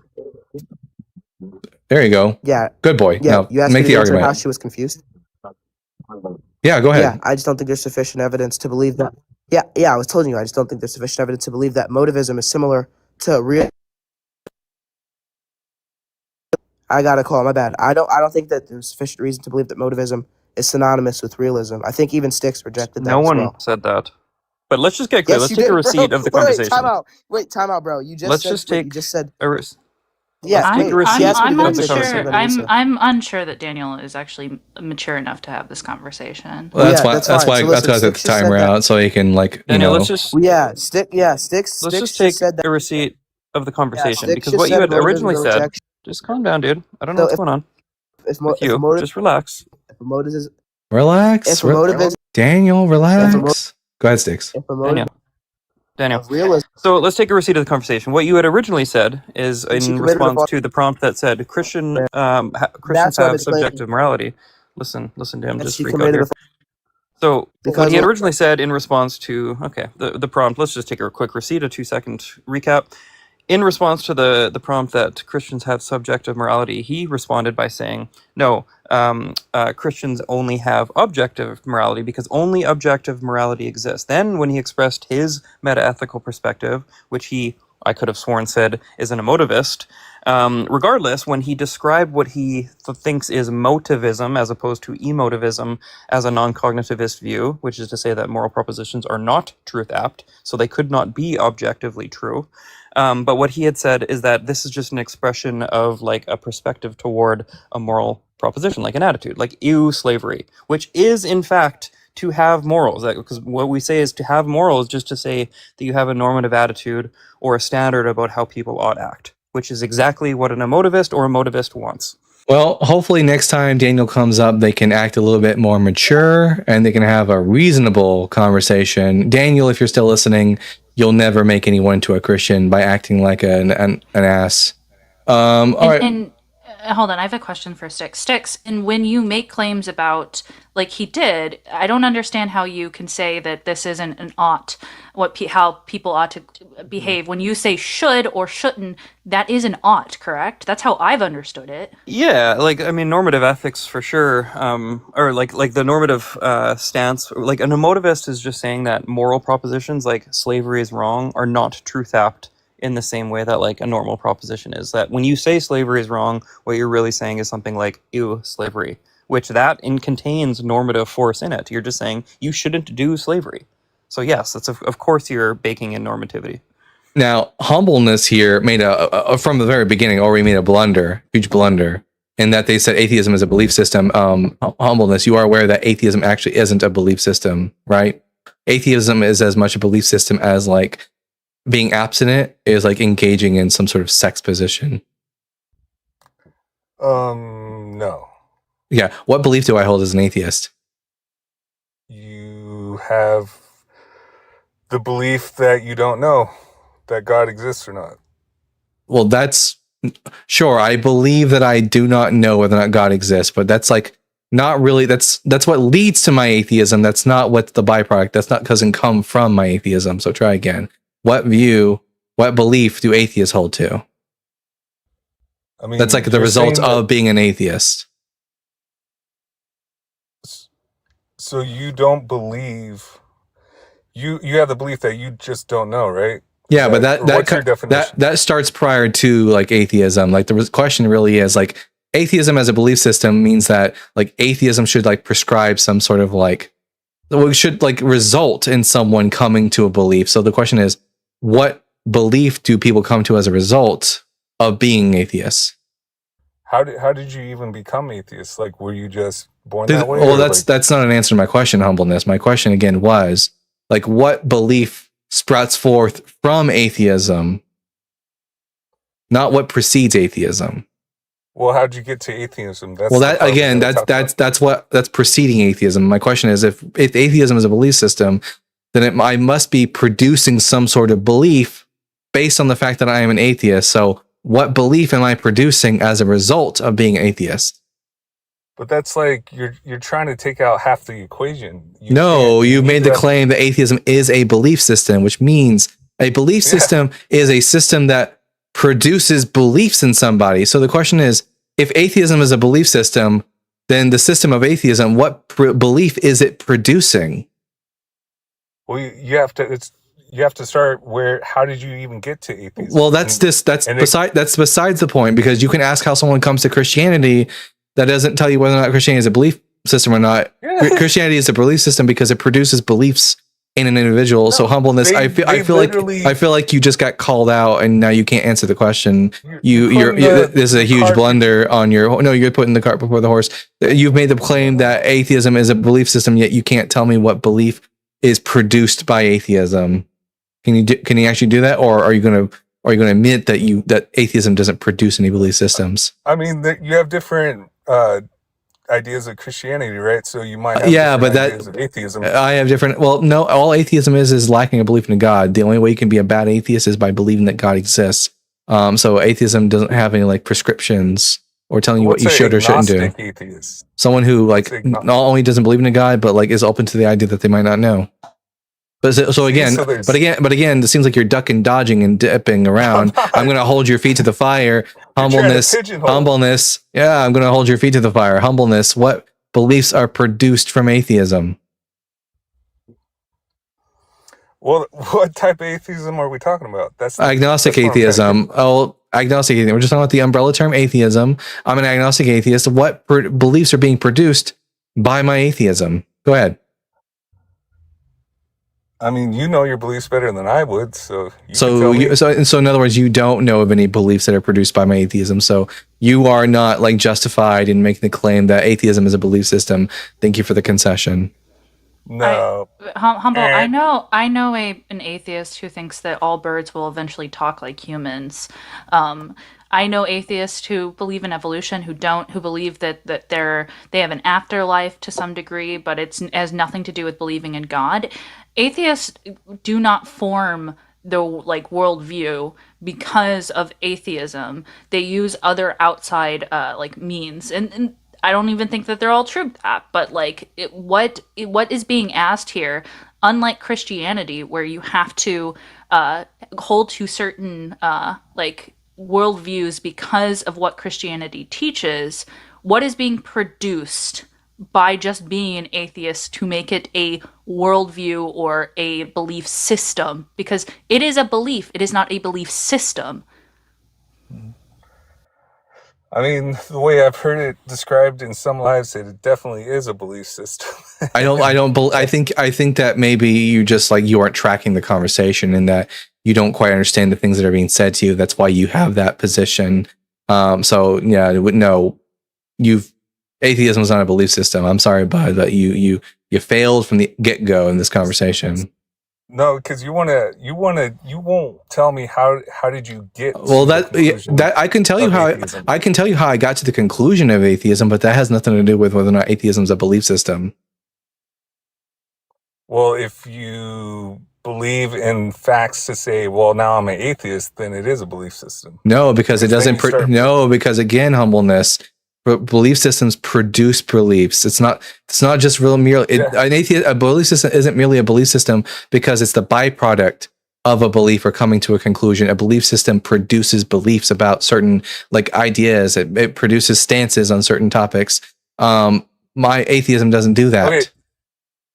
So I would say, use this as an example. Because you're atheist, you would say, well, the universe definitely couldn't be created by a creator, so I'm going to look for other answers. I don't know. I don't know that. It could be that the universe is a simulation, in which case it has a creator. It's just not a god. So atheism wouldn't necessarily. There are atheists who believe in simulation theory. So atheism doesn't produce the belief that the universe doesn't necessarily have a beginning or has a creator. That's a separate idea altogether. That's a different worldview that's tackling that question. then I can't understand how do you even become an atheist By not being convinced that a God specifically exists. That's it. based on what? Based on the fact that none On of you, beliefs. based on the fact that none of Based on you, beliefs. based on the fact that none of you are been capable of producing evidence for God. But it doesn't. Or Again, they, but again, there might but- be different reasons as well. How some people just spend their whole lives and they're just like, nah, not for me. I don't want it. Yeah. But again, how one comes to become an atheist doesn't tell us whether or not atheism is a belief system. Humbleness, why don't you, literally- what, you- humbleness, you can have humbleness, beliefs why based don't, on humbleness, why don't you just like become a little bit more humble? Like, why are you calling yourself humbleness leads to wisdom when you're like so utterly prideful? It's crazy. Because he It's- read it's your Moses. framing. He read Moses that he was the most humblest man that ever existed. So he took lesson from that. Right. Yeah. That's crazy. I'll challenge anyone that I'm the most humble in this life. Your humbleness, you're a joke. I'm not. I can joke around. Humbleness, give me a reason why I should ever speak to you ever again. Because every time we have a Because I conversation, bring a you little always, humor. I don't care about humor. If I wanted to humor, I'd go watch Comedy Central. I'm here to have conversations about whether or not the statements on these boards are true. It's fine. It's fine to be funny, but you're not funny. That's the problem. You just come up here and you lie about being on fire, and then you come up here and you are incapable of understanding the most basic of ideas. So why should I You know, continue to half my body was on fire. so why should I continue to entertain you? You're not entertaining me. I'm sticking. By entertaining me, I mean talking to you, which I will no longer be doing. Have fun remaining in the comment section in perpetuity. It's insane. Spicy Dalton tonight. Well, it's just like the fucking 5th time in the last week that I've spoken to that know. jackass. I'm so over it. They come up and say, you know that quote where it's like kids say the darndest thing, humbleness says the darndest Yeah. things. Belief system. Maybe I need to do like since I've spoken to him several times. Let's see, how many times do I have on this? Maybe I'll do like a part 1, part 2 situation instead of having to do 2 separate videos. Insane. Anyways, humbleness says the dumbest things. Yeah, he does. Anyways, I'm the most humble. I'm the modest humble. I'm the most humble, and it's hilarious. Yeah, it's insane. He's a walking contradiction, which makes sense because he believes in a walking contradiction. Humbleness. Sorry, no one gives a shit what you have to say. Sorry, muted. Anyways, Yeah, you want to know what you make me think? We're fucked. yeah. People like humbleness make me think that we're fucked as a species. Like, I get why Jeff's name is Jeff from the end of the species, because people like humbleness make me wonder whether or not we're going to go extinct from sheer stupidity alone. The Daltonator cooketh. Thank you so much. Everyone, make sure you tap in that screen, share the live with those you love, with those you hate, with your friends and with your enemies. We have another 20 minutes left of the show. Remember, if you're friendly, you're allowed to call up right now. As soon as the halfway point of the show happens, you can call in. We always do a 3-hour show. So once an hour and a half of the show has been done, you're able to call in, and we'll take your calls. We'll take your questions, and we'll have generous and fun conversations. Maybe we need to roll back the human operating system and pick a new branch. That's funny. We should have went with Linux the first time. Let's see. Oh, here's a fun question, Ashland. If the transporters from Star Trek were real, would you ever teleport yourself? Are there any negative consequences for it? Well, you are. The idea is that when you're teleported, that you are basically ripped apart to the molecular level and reassembled somewhere else. I understand that. Are there any negative consequences? I would say I wouldn't do it, because that's basically like my experience would end, and then it's the experience of something else that is a complete copy of me. Well, is it a copy of you if it's the same molecules that were you to begin with? I think it is. In fact, there's an episode. In fact, there's an episode of Star Trek where there's a mistake that's made with a teleporter machine, and a guy gets teleported up, but then at the same time, an exact copy of him is left on the planet. Okay, well, yeah, a copy though, like, okay, I have my vibrator here. I'm gonna make this example fun. If I take it apart and put it back together, is it not? I thought to me that would be the same vibrator. I just took it apart and put it back together. It wouldn't be a copy. A copy would be like if I like took other molecules and then made the same exact, like, identical thing that this would be. Oh no, it's a difficult philosophical question. Everyone in the comment section, give your opinion. Nestor the Great says, how is there no Sanskrit evidence of Jesus Christ? Sanskrit is the language of the people of ancient Nepal and India. And Jesus, like, when that language was most popular, Jesus was, like, Christianity wasn't prevalent, wasn't around yet. And Jesus never lived there. So we wouldn't expect, it's like asking, why is there no Chinese evidence of Jesus Christ? Because Jesus didn't live in China. Potty mouth. Yeah, abso-fucking-lutely, I have a potty mouth. God damn it. To the yeah, god damn it, I am. All right. Well, we're gonna bring up the next guest. We have here Mr. C. Mr. C, are you at least 18 years old? I'm in my 40s. And what pronouns do you go by? He, him. And are you a believer or a non-believer? Non-believer. I just want to help you with something about that philosophy earlier. Oh, about the question? You want to chime in on the teleporter question?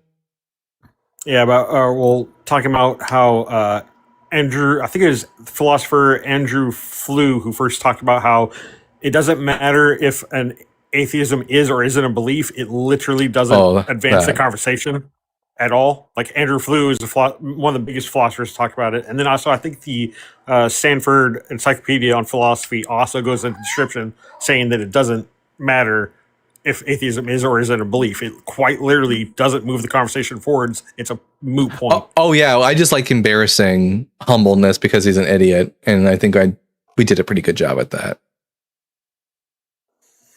That's all I need. You drop me that. All right. So, YouTube Punk in the YouTube chat is still,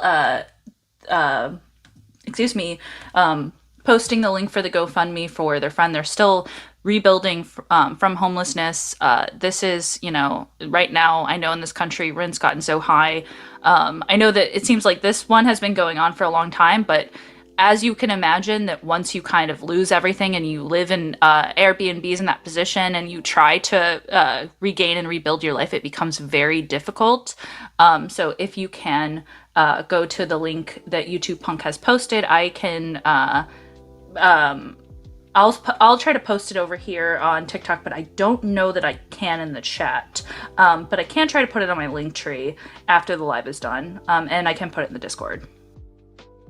Sticks, you can just you don't have to type in the comment section. You're up on the panel, bud. Yeah, no, I take it to be atheism just to be a doxastic attitude. And I don't really know psychologically if there is much of a distinction between saying I don't believe in God or saying I believe there are no gods. Really, I think it's articulating the same thing, the same type of mental state. So to that guy's point, yeah, I don't think it really moves the conversation forward too much by but that said, I think it's important to delineate the distinction between belief and knowledge claims. Mr. Lonely says Jews, and which is very corrupted and tried to crucify Jesus. Paul wasn't a messenger. You say I'm guessing Mr. Lonely's a Muslim because first and foremost, the Jews didn't try to crucify Jesus. The Romans successfully crucified Jesus. Yeah, and also Muhammad was a pedophile. Caesar, the person who says we only talk about Jesus on here. Oh, we also talk about how Muhammad was a fucking pedophile. Everyone, can we get some hashtag justice for Aisha in the comment section? Or if you're on YouTube and you're a member, send the sticker. Justice for Aisha.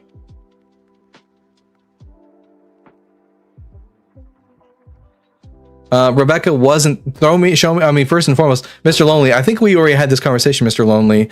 But if I do not believe you that Rebecca was 3 years old, but if she was, then Isaac was a pedophile, and Isaac would just be as dirty and horrible and disgusting as Muhammad. Police be upon them both.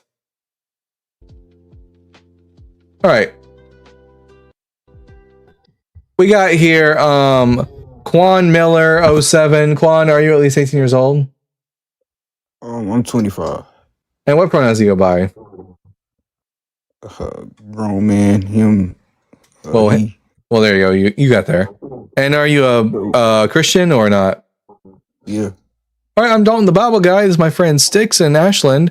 Which one of the 5 propositions on the board would you like to talk to us about? So I got on here and I seen that it said the Bible is bullshit. I mean BS. Absolutely. and Yeah. Christianity is fake. That's what you believe? Yeah. I'm pretty convinced of that point. Which one do you want to talk about? Right. Number 1 and 2. We'll just pick one for us to talk about.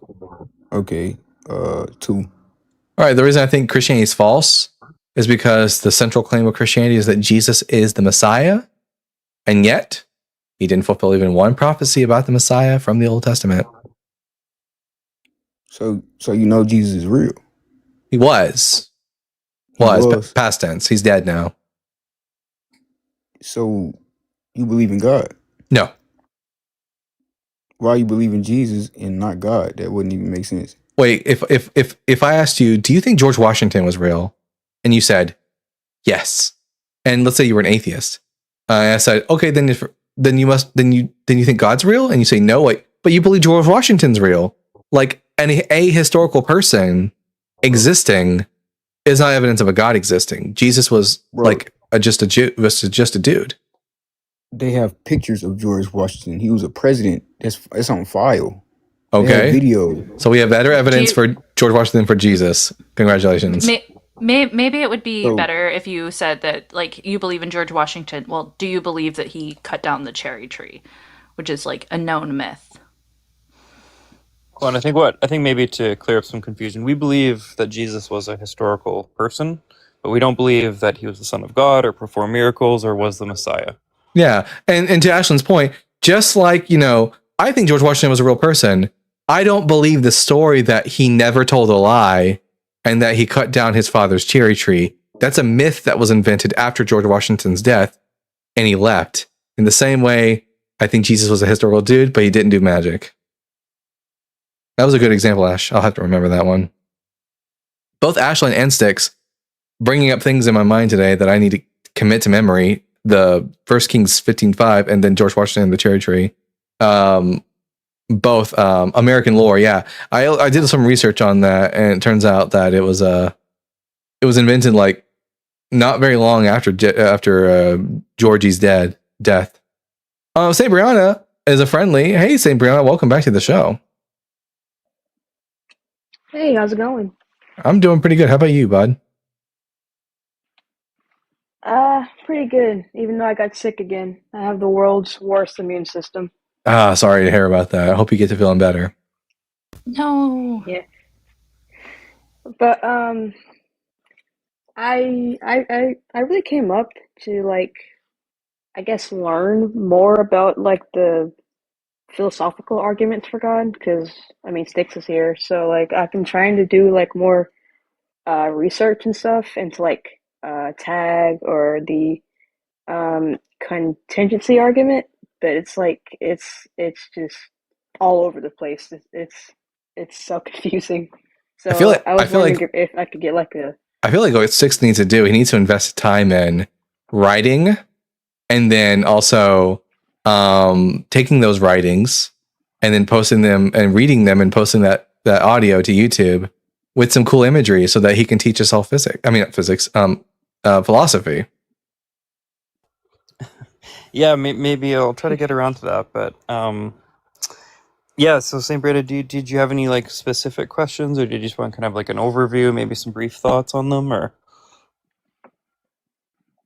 I guess right now, just a little overview over the whole tag argument, because it's kind of, everyone says it's messy, and I do agree that it is messy, and just a bad argument in general. Yeah, so there's like a number of issues with it, and there's also a number of different ways it can be run. So, depending on who the proponent of the argument is and how they're running it, there might be different contentions we have. For just a kind of a brief summary, what they want to say is something like, God is the necessary precondition for X, and typically X is going to be some sort of transcendental category. So something like logic or morality, mathematics, these sorts of things. Transcendentals being a category of things that transcends or persists beyond any configuration of reality. Their logical truths, for example, are still going to exist. So what they're just saying is that God is necessary for logic, let's say, or intelligibility, you might hear. That just means, if logic exists, God exists, right? Yeah, there's so many issues with this. I don't even know where to begin. One of them, the one I've been running lately, is well, first of all, let me step back. What you should always do is ask them to motivate that first premise, that God is the necessary precondition for logic or intelligibility. They'll never be able to do it. What they'll probably do is say something like impossibility of the contrary, which is just to repeat the claim that no other worldview can account for it or ground it. But if they're a little more sophisticated, they might get into some supplementary arguments. Usually it'll bottom out at something like, well, it was revealed to us, right? Logic, God reveals to us through special or divine revelation that logic exists, and therefore we know he grounds it, something like that. I'll try to keep this really, really short. I'm just gonna say one more thing, and then I don't want to yap too long about this, but when we talk about grounding relations in metaphysics, a grounding relation is an explanatory relation. So we're saying something like A obtains in virtue of B. And when you talk about logic is based upon the law of identity, right? Like A equals A, or a thing is itself. So when you say something like God grounds logic, if you represent God as X and logic as Y, and you're saying that Y obtains in virtue of X, you've already presupposed identity. So it's like God's grounding the thing that is like ontologically prior to grounding relations. Like it doesn't make any sense. It's saying like God, who already has an identity, grounds something else which has an identity. There's major problems there. So anyway, there's probably way more to say on this. If you're interested in like hearing some brutal takedowns of it, there's a lot of great resources on YouTube, better philosophers than I. But this is just one of many issues I have with it. And actually, Blase, I agree with what he just said. It's basically one big beg in the question. I always, every time someone wants to come up and talk to me about tag, they're never able to get very far in the conversation because I ask them to demonstrate and prove that transcendentals even exist. And I'm a nominalist, and they're never able to actually do it. Yeah, and even if you grant that, like, these categories do exist, like math or logic or something, you could there's other accounts for it. So when they say that God is necessary for it, I would just say that's flat out false. Many of you might be familiar with like Ian, like allegedly Ian. Ian love is like Ian. a mathematical.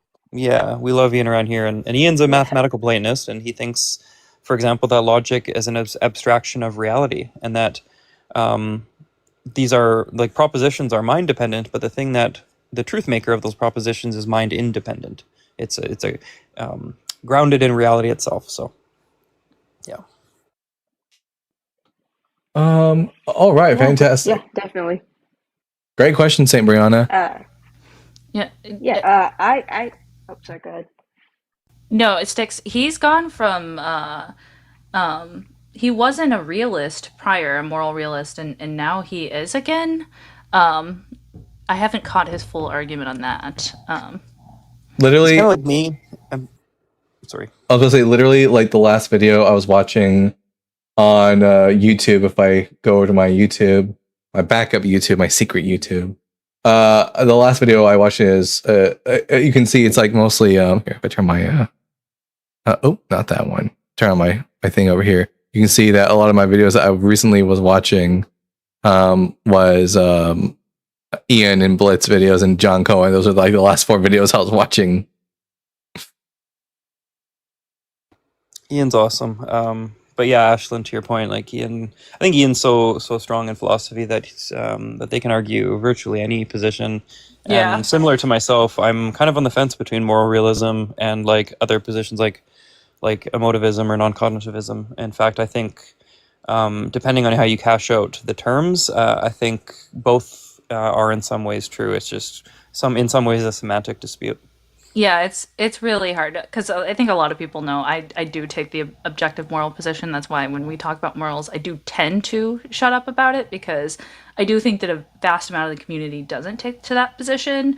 And so I think that when it comes down to it, it's a very difficult conversation, and unless you know as much as Ian about it, it does become very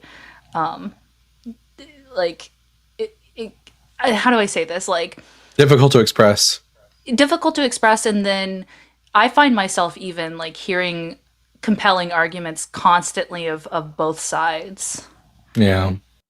But hey, Brianna, thank you for calling in, bud. I got one last guest who wants to calling up, but it's always good to hear from you.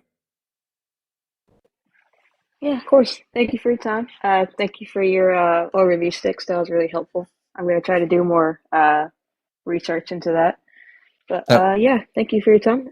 Hope you all have a good night. This is very elementary what I'm about to say, but everyone should watch Crash Course Philosophy with the Green brothers, Hank and John Green. Lefty, are you at least 18? Hello, yeah, I'm 22.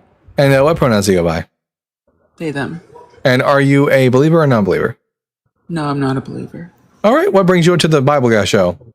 Well, I wanted to briefly speak on biblical morals because I think it's an interesting perspective. I do have the flu, so bear with me, I'm very congested. But I think it's so interesting because to me personally, when I think of biblical morals, I think of what the Bible is describing as morality. Things that you should do to reserve the, divine moral judgment of what God deems as acceptable. And for instance, in Deuteronomy 22:28-29, it says, if a man this is God speaking to Moses, if a man happens to meet a virgin who is not pledged to be married and rapes her, and he is discovered, he shall pay her father 50 shekels of silver, and he must marry the young woman, for he has violated her. He can never divorce her as long as he lives. And it's funny because I don't think anyone would follow that. I don't think any sound person, even Christian people themselves, would follow such a thing. Wait a minute, 1 second. Rabbinic reason. I already said that this is the end of the live, and I know you think you're special, but you're not. And you're also acting like a child. Like, let me up. Guess what? You did. You can sit your ass down there and just watch. And you can call in at an earlier time if you actually want to talk on the show. Anyways, continue, Lefty. You're fine. No, yeah. Like, I just think it's quite preposterous to even assume that any person, it's illegal. It's also, it's sick to do that. In Leviticus, it says that, obviously, I can't recall the exact verse, but it says being gay is an abomination. You should stone gay people to death. And in the 2 verses prior, it says, if your daughter is disrespecting you, not your son, your daughter, then you must stone her to death. Who does that, right? And so what is biblical morality if not some perverted, sense of morals that have been described by powerful men throughout history? I don't think it's anything beyond that. There's a really funny video on YouTube. I think everyone would enjoy this from a creator called the Non-Stamp Collector. And he has a video where people are doing like a game show where they answer Bible questions, and there's a segment where the questions are repeatedly, what is the punishment for X? What is the punishment for X? And they do it over and over again, and every time the people just go death, and every time they get it right, because it's like so many things just lead to death in the Bible. My perspective on this is that I think that I used to want to just when I was talking to Christians point out this is obviously absurd, but like my new approach has been lately to just derive contradictions in what God says, because it cannot be the case that like sure if they're like consistent all the way through, technically speaking, I really accept us all saying like, yeah, that's obviously absurd. We wouldn't do that. But there are some people that will bite this bullet, and they will bite it hard, and they look bad. Don't get me wrong; they're horrible people.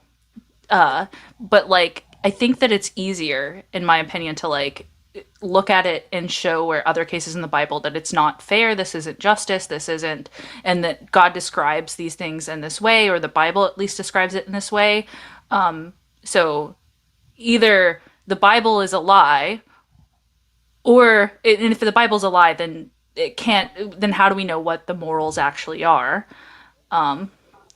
You know? So I think it's real interesting because the Bible has perverted like a very biological thing that we have as human beings. And obviously, there's limited studies on this because of, the I guess controversy it would, perpetuate. But as human beings, we have a spiritual component to us. And religion proves that. Most people in the world are religious into some, whether it's Buddhism, Judaism, Islam, Christianity, whatever it may be. But we have a biological component to us that is spiritual. And I think it was meant for us to utilize this as a way to care. We might describe it as morality or whatever it may be. But Christianity, religion, has taken that part of the biological aspect of us and has kind of like tricked us into rejecting that, spirituality, and then trading it in for some sort of man-made, supposedly divine text. And it's worked because we're hungry for that. We're hungry to be spiritual. And it takes a lot. Sorry, what do you mean when you say spiritual? I apologize. Yeah. I don't mean like religiously. I mean more so in reference to we have to feel like connected in some way, like to the earth or to one another. We feel like deep emotion, like there's some purpose, like a sort of there's something- reverence for nature. Kind of like a reason as to other kind of like, do you know the this is kind of do you know the Avatar? The blue Like people that or kind of Aang? spirituality, the blue people. So not their perceptions of like the goddess, who is I can't recall the name, But they like have the way they show a lot of reverence and deference towards nature, and there's like a that deeply spiritual. yeah, And yeah. there was also That's a fine definition of spiritual. I mean, I'm very reluctant to use words like that because I'm an atheist, and it like gets Right. people confused. But like there's Sam Harris wrote a book a little while back called, like, I think it's called Waking Up, and it's about being spiritual without being religious as an atheist. And he also uses spirituality in this very like about understanding our place in nature and understanding and like our place amongst other people and showing that deference for that interconnectivity. Yeah, I take a very like psychological approach that I view this as like kind of our emotion side, where when we're seeing things that are happening, and it kind of moves us in this way, and that we have this desire to have pro-social behaviors rather than antisocial behaviors. I just take that as like kind of an evolutionary aspect, and I don't think that that's purely going to explain it all. But I do think that for the most part, to me, that's enough until we have the ability to know every part of our brain and understand all the intricacies, because the brain is extremely complex. Think of like how when you meditate, it's actually good for you to be like in that spiritual mindset, right? Like a person who is searching for a deeper meaning or kind of this inner peace, something beyond to find purpose without any rules or sacred texts or gods that organize the way to do that. And I think you can kind of see that in meditation, mindfulness, when even we know that as human beings, walking in nature, like being surrounded by trees is healthy for you. Like it Yeah. actually, like that's the biological, I guess. Yeah, I don't know it's what just else to it's say. it's just a reaction that we have because I don't Right. know exactly why, but yeah, it's definitely it's powerful, but so is placebo and nocebo. Those are extremely powerful. So much so that we have to, use those in models. We have to give a placebo because of how powerful the mind is. But I wouldn't I don't put too much stock into that because it's not something that everyone even feels. But I think a lot of people do. But like how it manifests in different people is kind of even dependent on like how they're sold about it. Because for some people, they can take a walk in the woods and feel better, and other people can still feel worse. I would still say that you should try it because honestly, the likelihood is probably greater. I'm not knocking it or anything, but I think that when you say purpose to me and that these are this connected value and stuff like that, it's just I think it's a phenomena of evolution. Right. Yeah, I'd agree with that. I think it's hard to kind of describe because, I feel like even anything beyond our society, when we talk about these things, it's inherently kind of even the word spiritual is kind of religious in a sense, right? Like we've all as atheists, we're kind of hesitant to use that because it's been so impactful religion. But I think you were talking about innate group bonding. It being an evolutionary perspective, early humans needed strong social ties to survive. Brain scans and activity have shown us that when you're in deep meditation, that the scans have shown that those feelings of that universal connection quiet the brain, and it kind of reduces that egocentricness that we have. But I think it's also what angers me mostly about religion is the fact that it's just so there in our, it's right there, it's not real. It's in our faces. It's been 75,000 times it's been edited, added, whatever, perverted by men typically throughout history.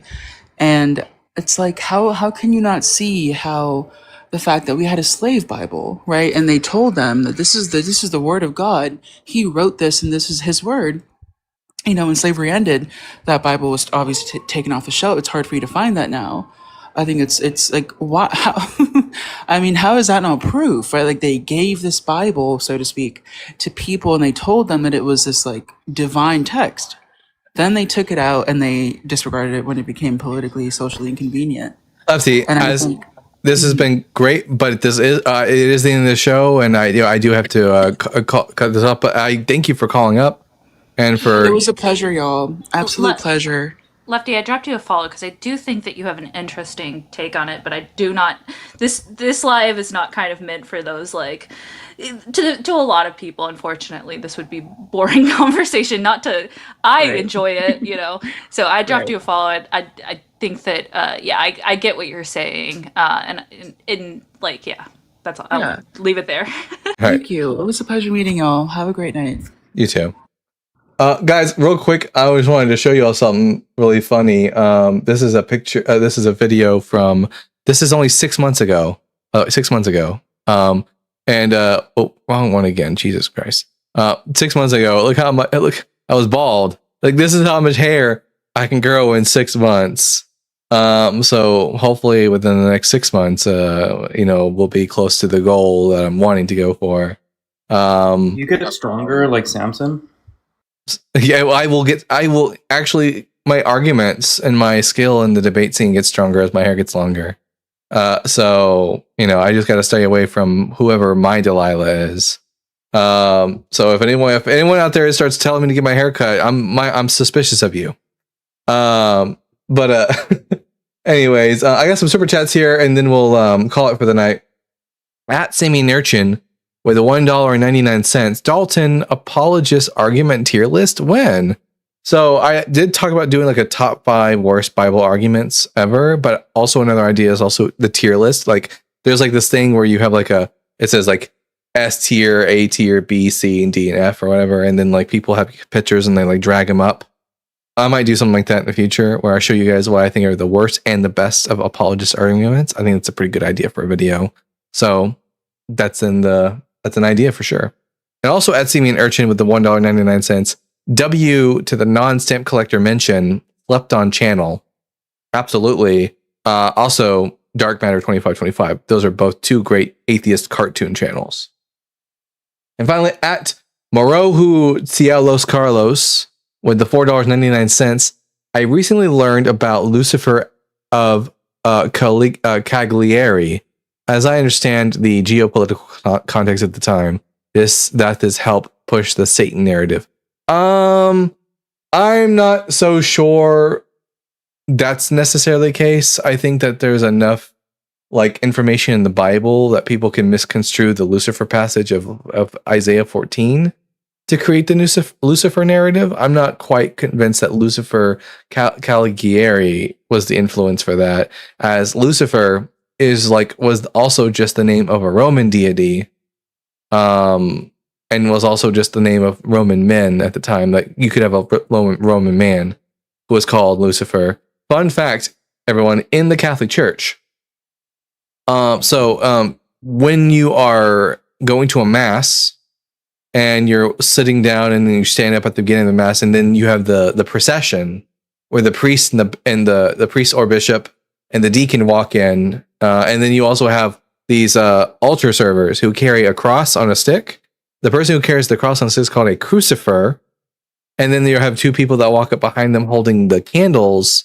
They are the light bearers, and in the Latin term for them is called the Lucifers. So they're called the Crucifers and the Lucifers, and those are because Lucifer just means light bearer in Latin. So there you go. You learn something new every day, guys. All right, everyone. I'm gonna send you all over. Guys, the reason also I'm in the live is because like I got like a cut in the inside of my mouth and it's killing me. But I'm gonna send you all over to Boma's live, Born Again Atheist. Let him know that the Bible guy sent you. And thanks to the Sticks and to Ashlyn for being my honorary co-hosts and regular co-host today. And if you're not following Styx, what the hell are you doing with your life? Get on it. They're debating all the time. Yeah. W Styx. W Sticks. All right. I also have cute dog pictures once in a while, so that too. There you go.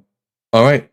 And with that, I've been the Bible guy. Everyone, remember to keep reading, keep learning, and we'll see you all again tomorrow at 8 p.m. Central Standard Time. Bye. Born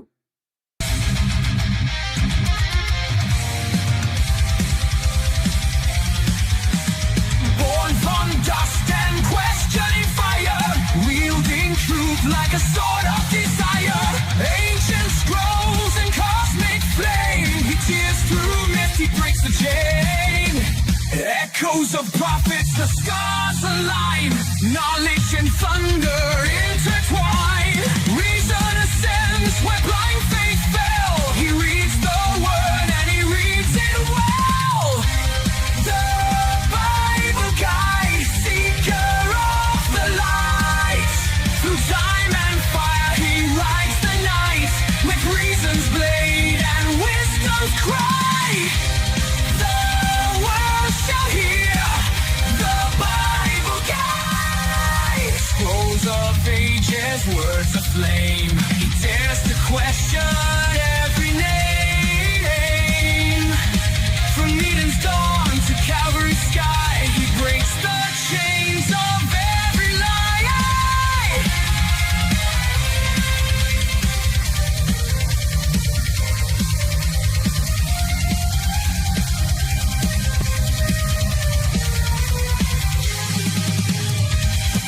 Logos, Logos.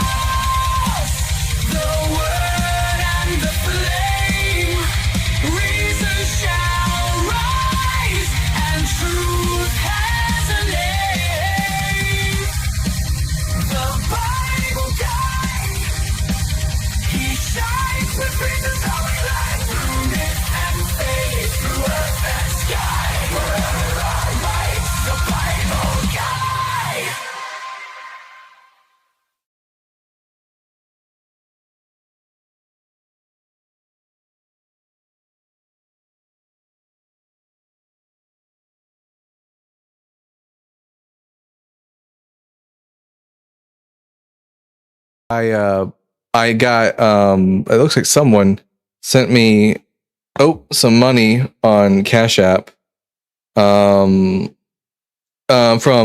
Truman, insert last name, because I don't want to dox anyone. Truman with the $25 saying, "Keep up the good work. Thank you so much, Truman, for your donation." Bye, everyone.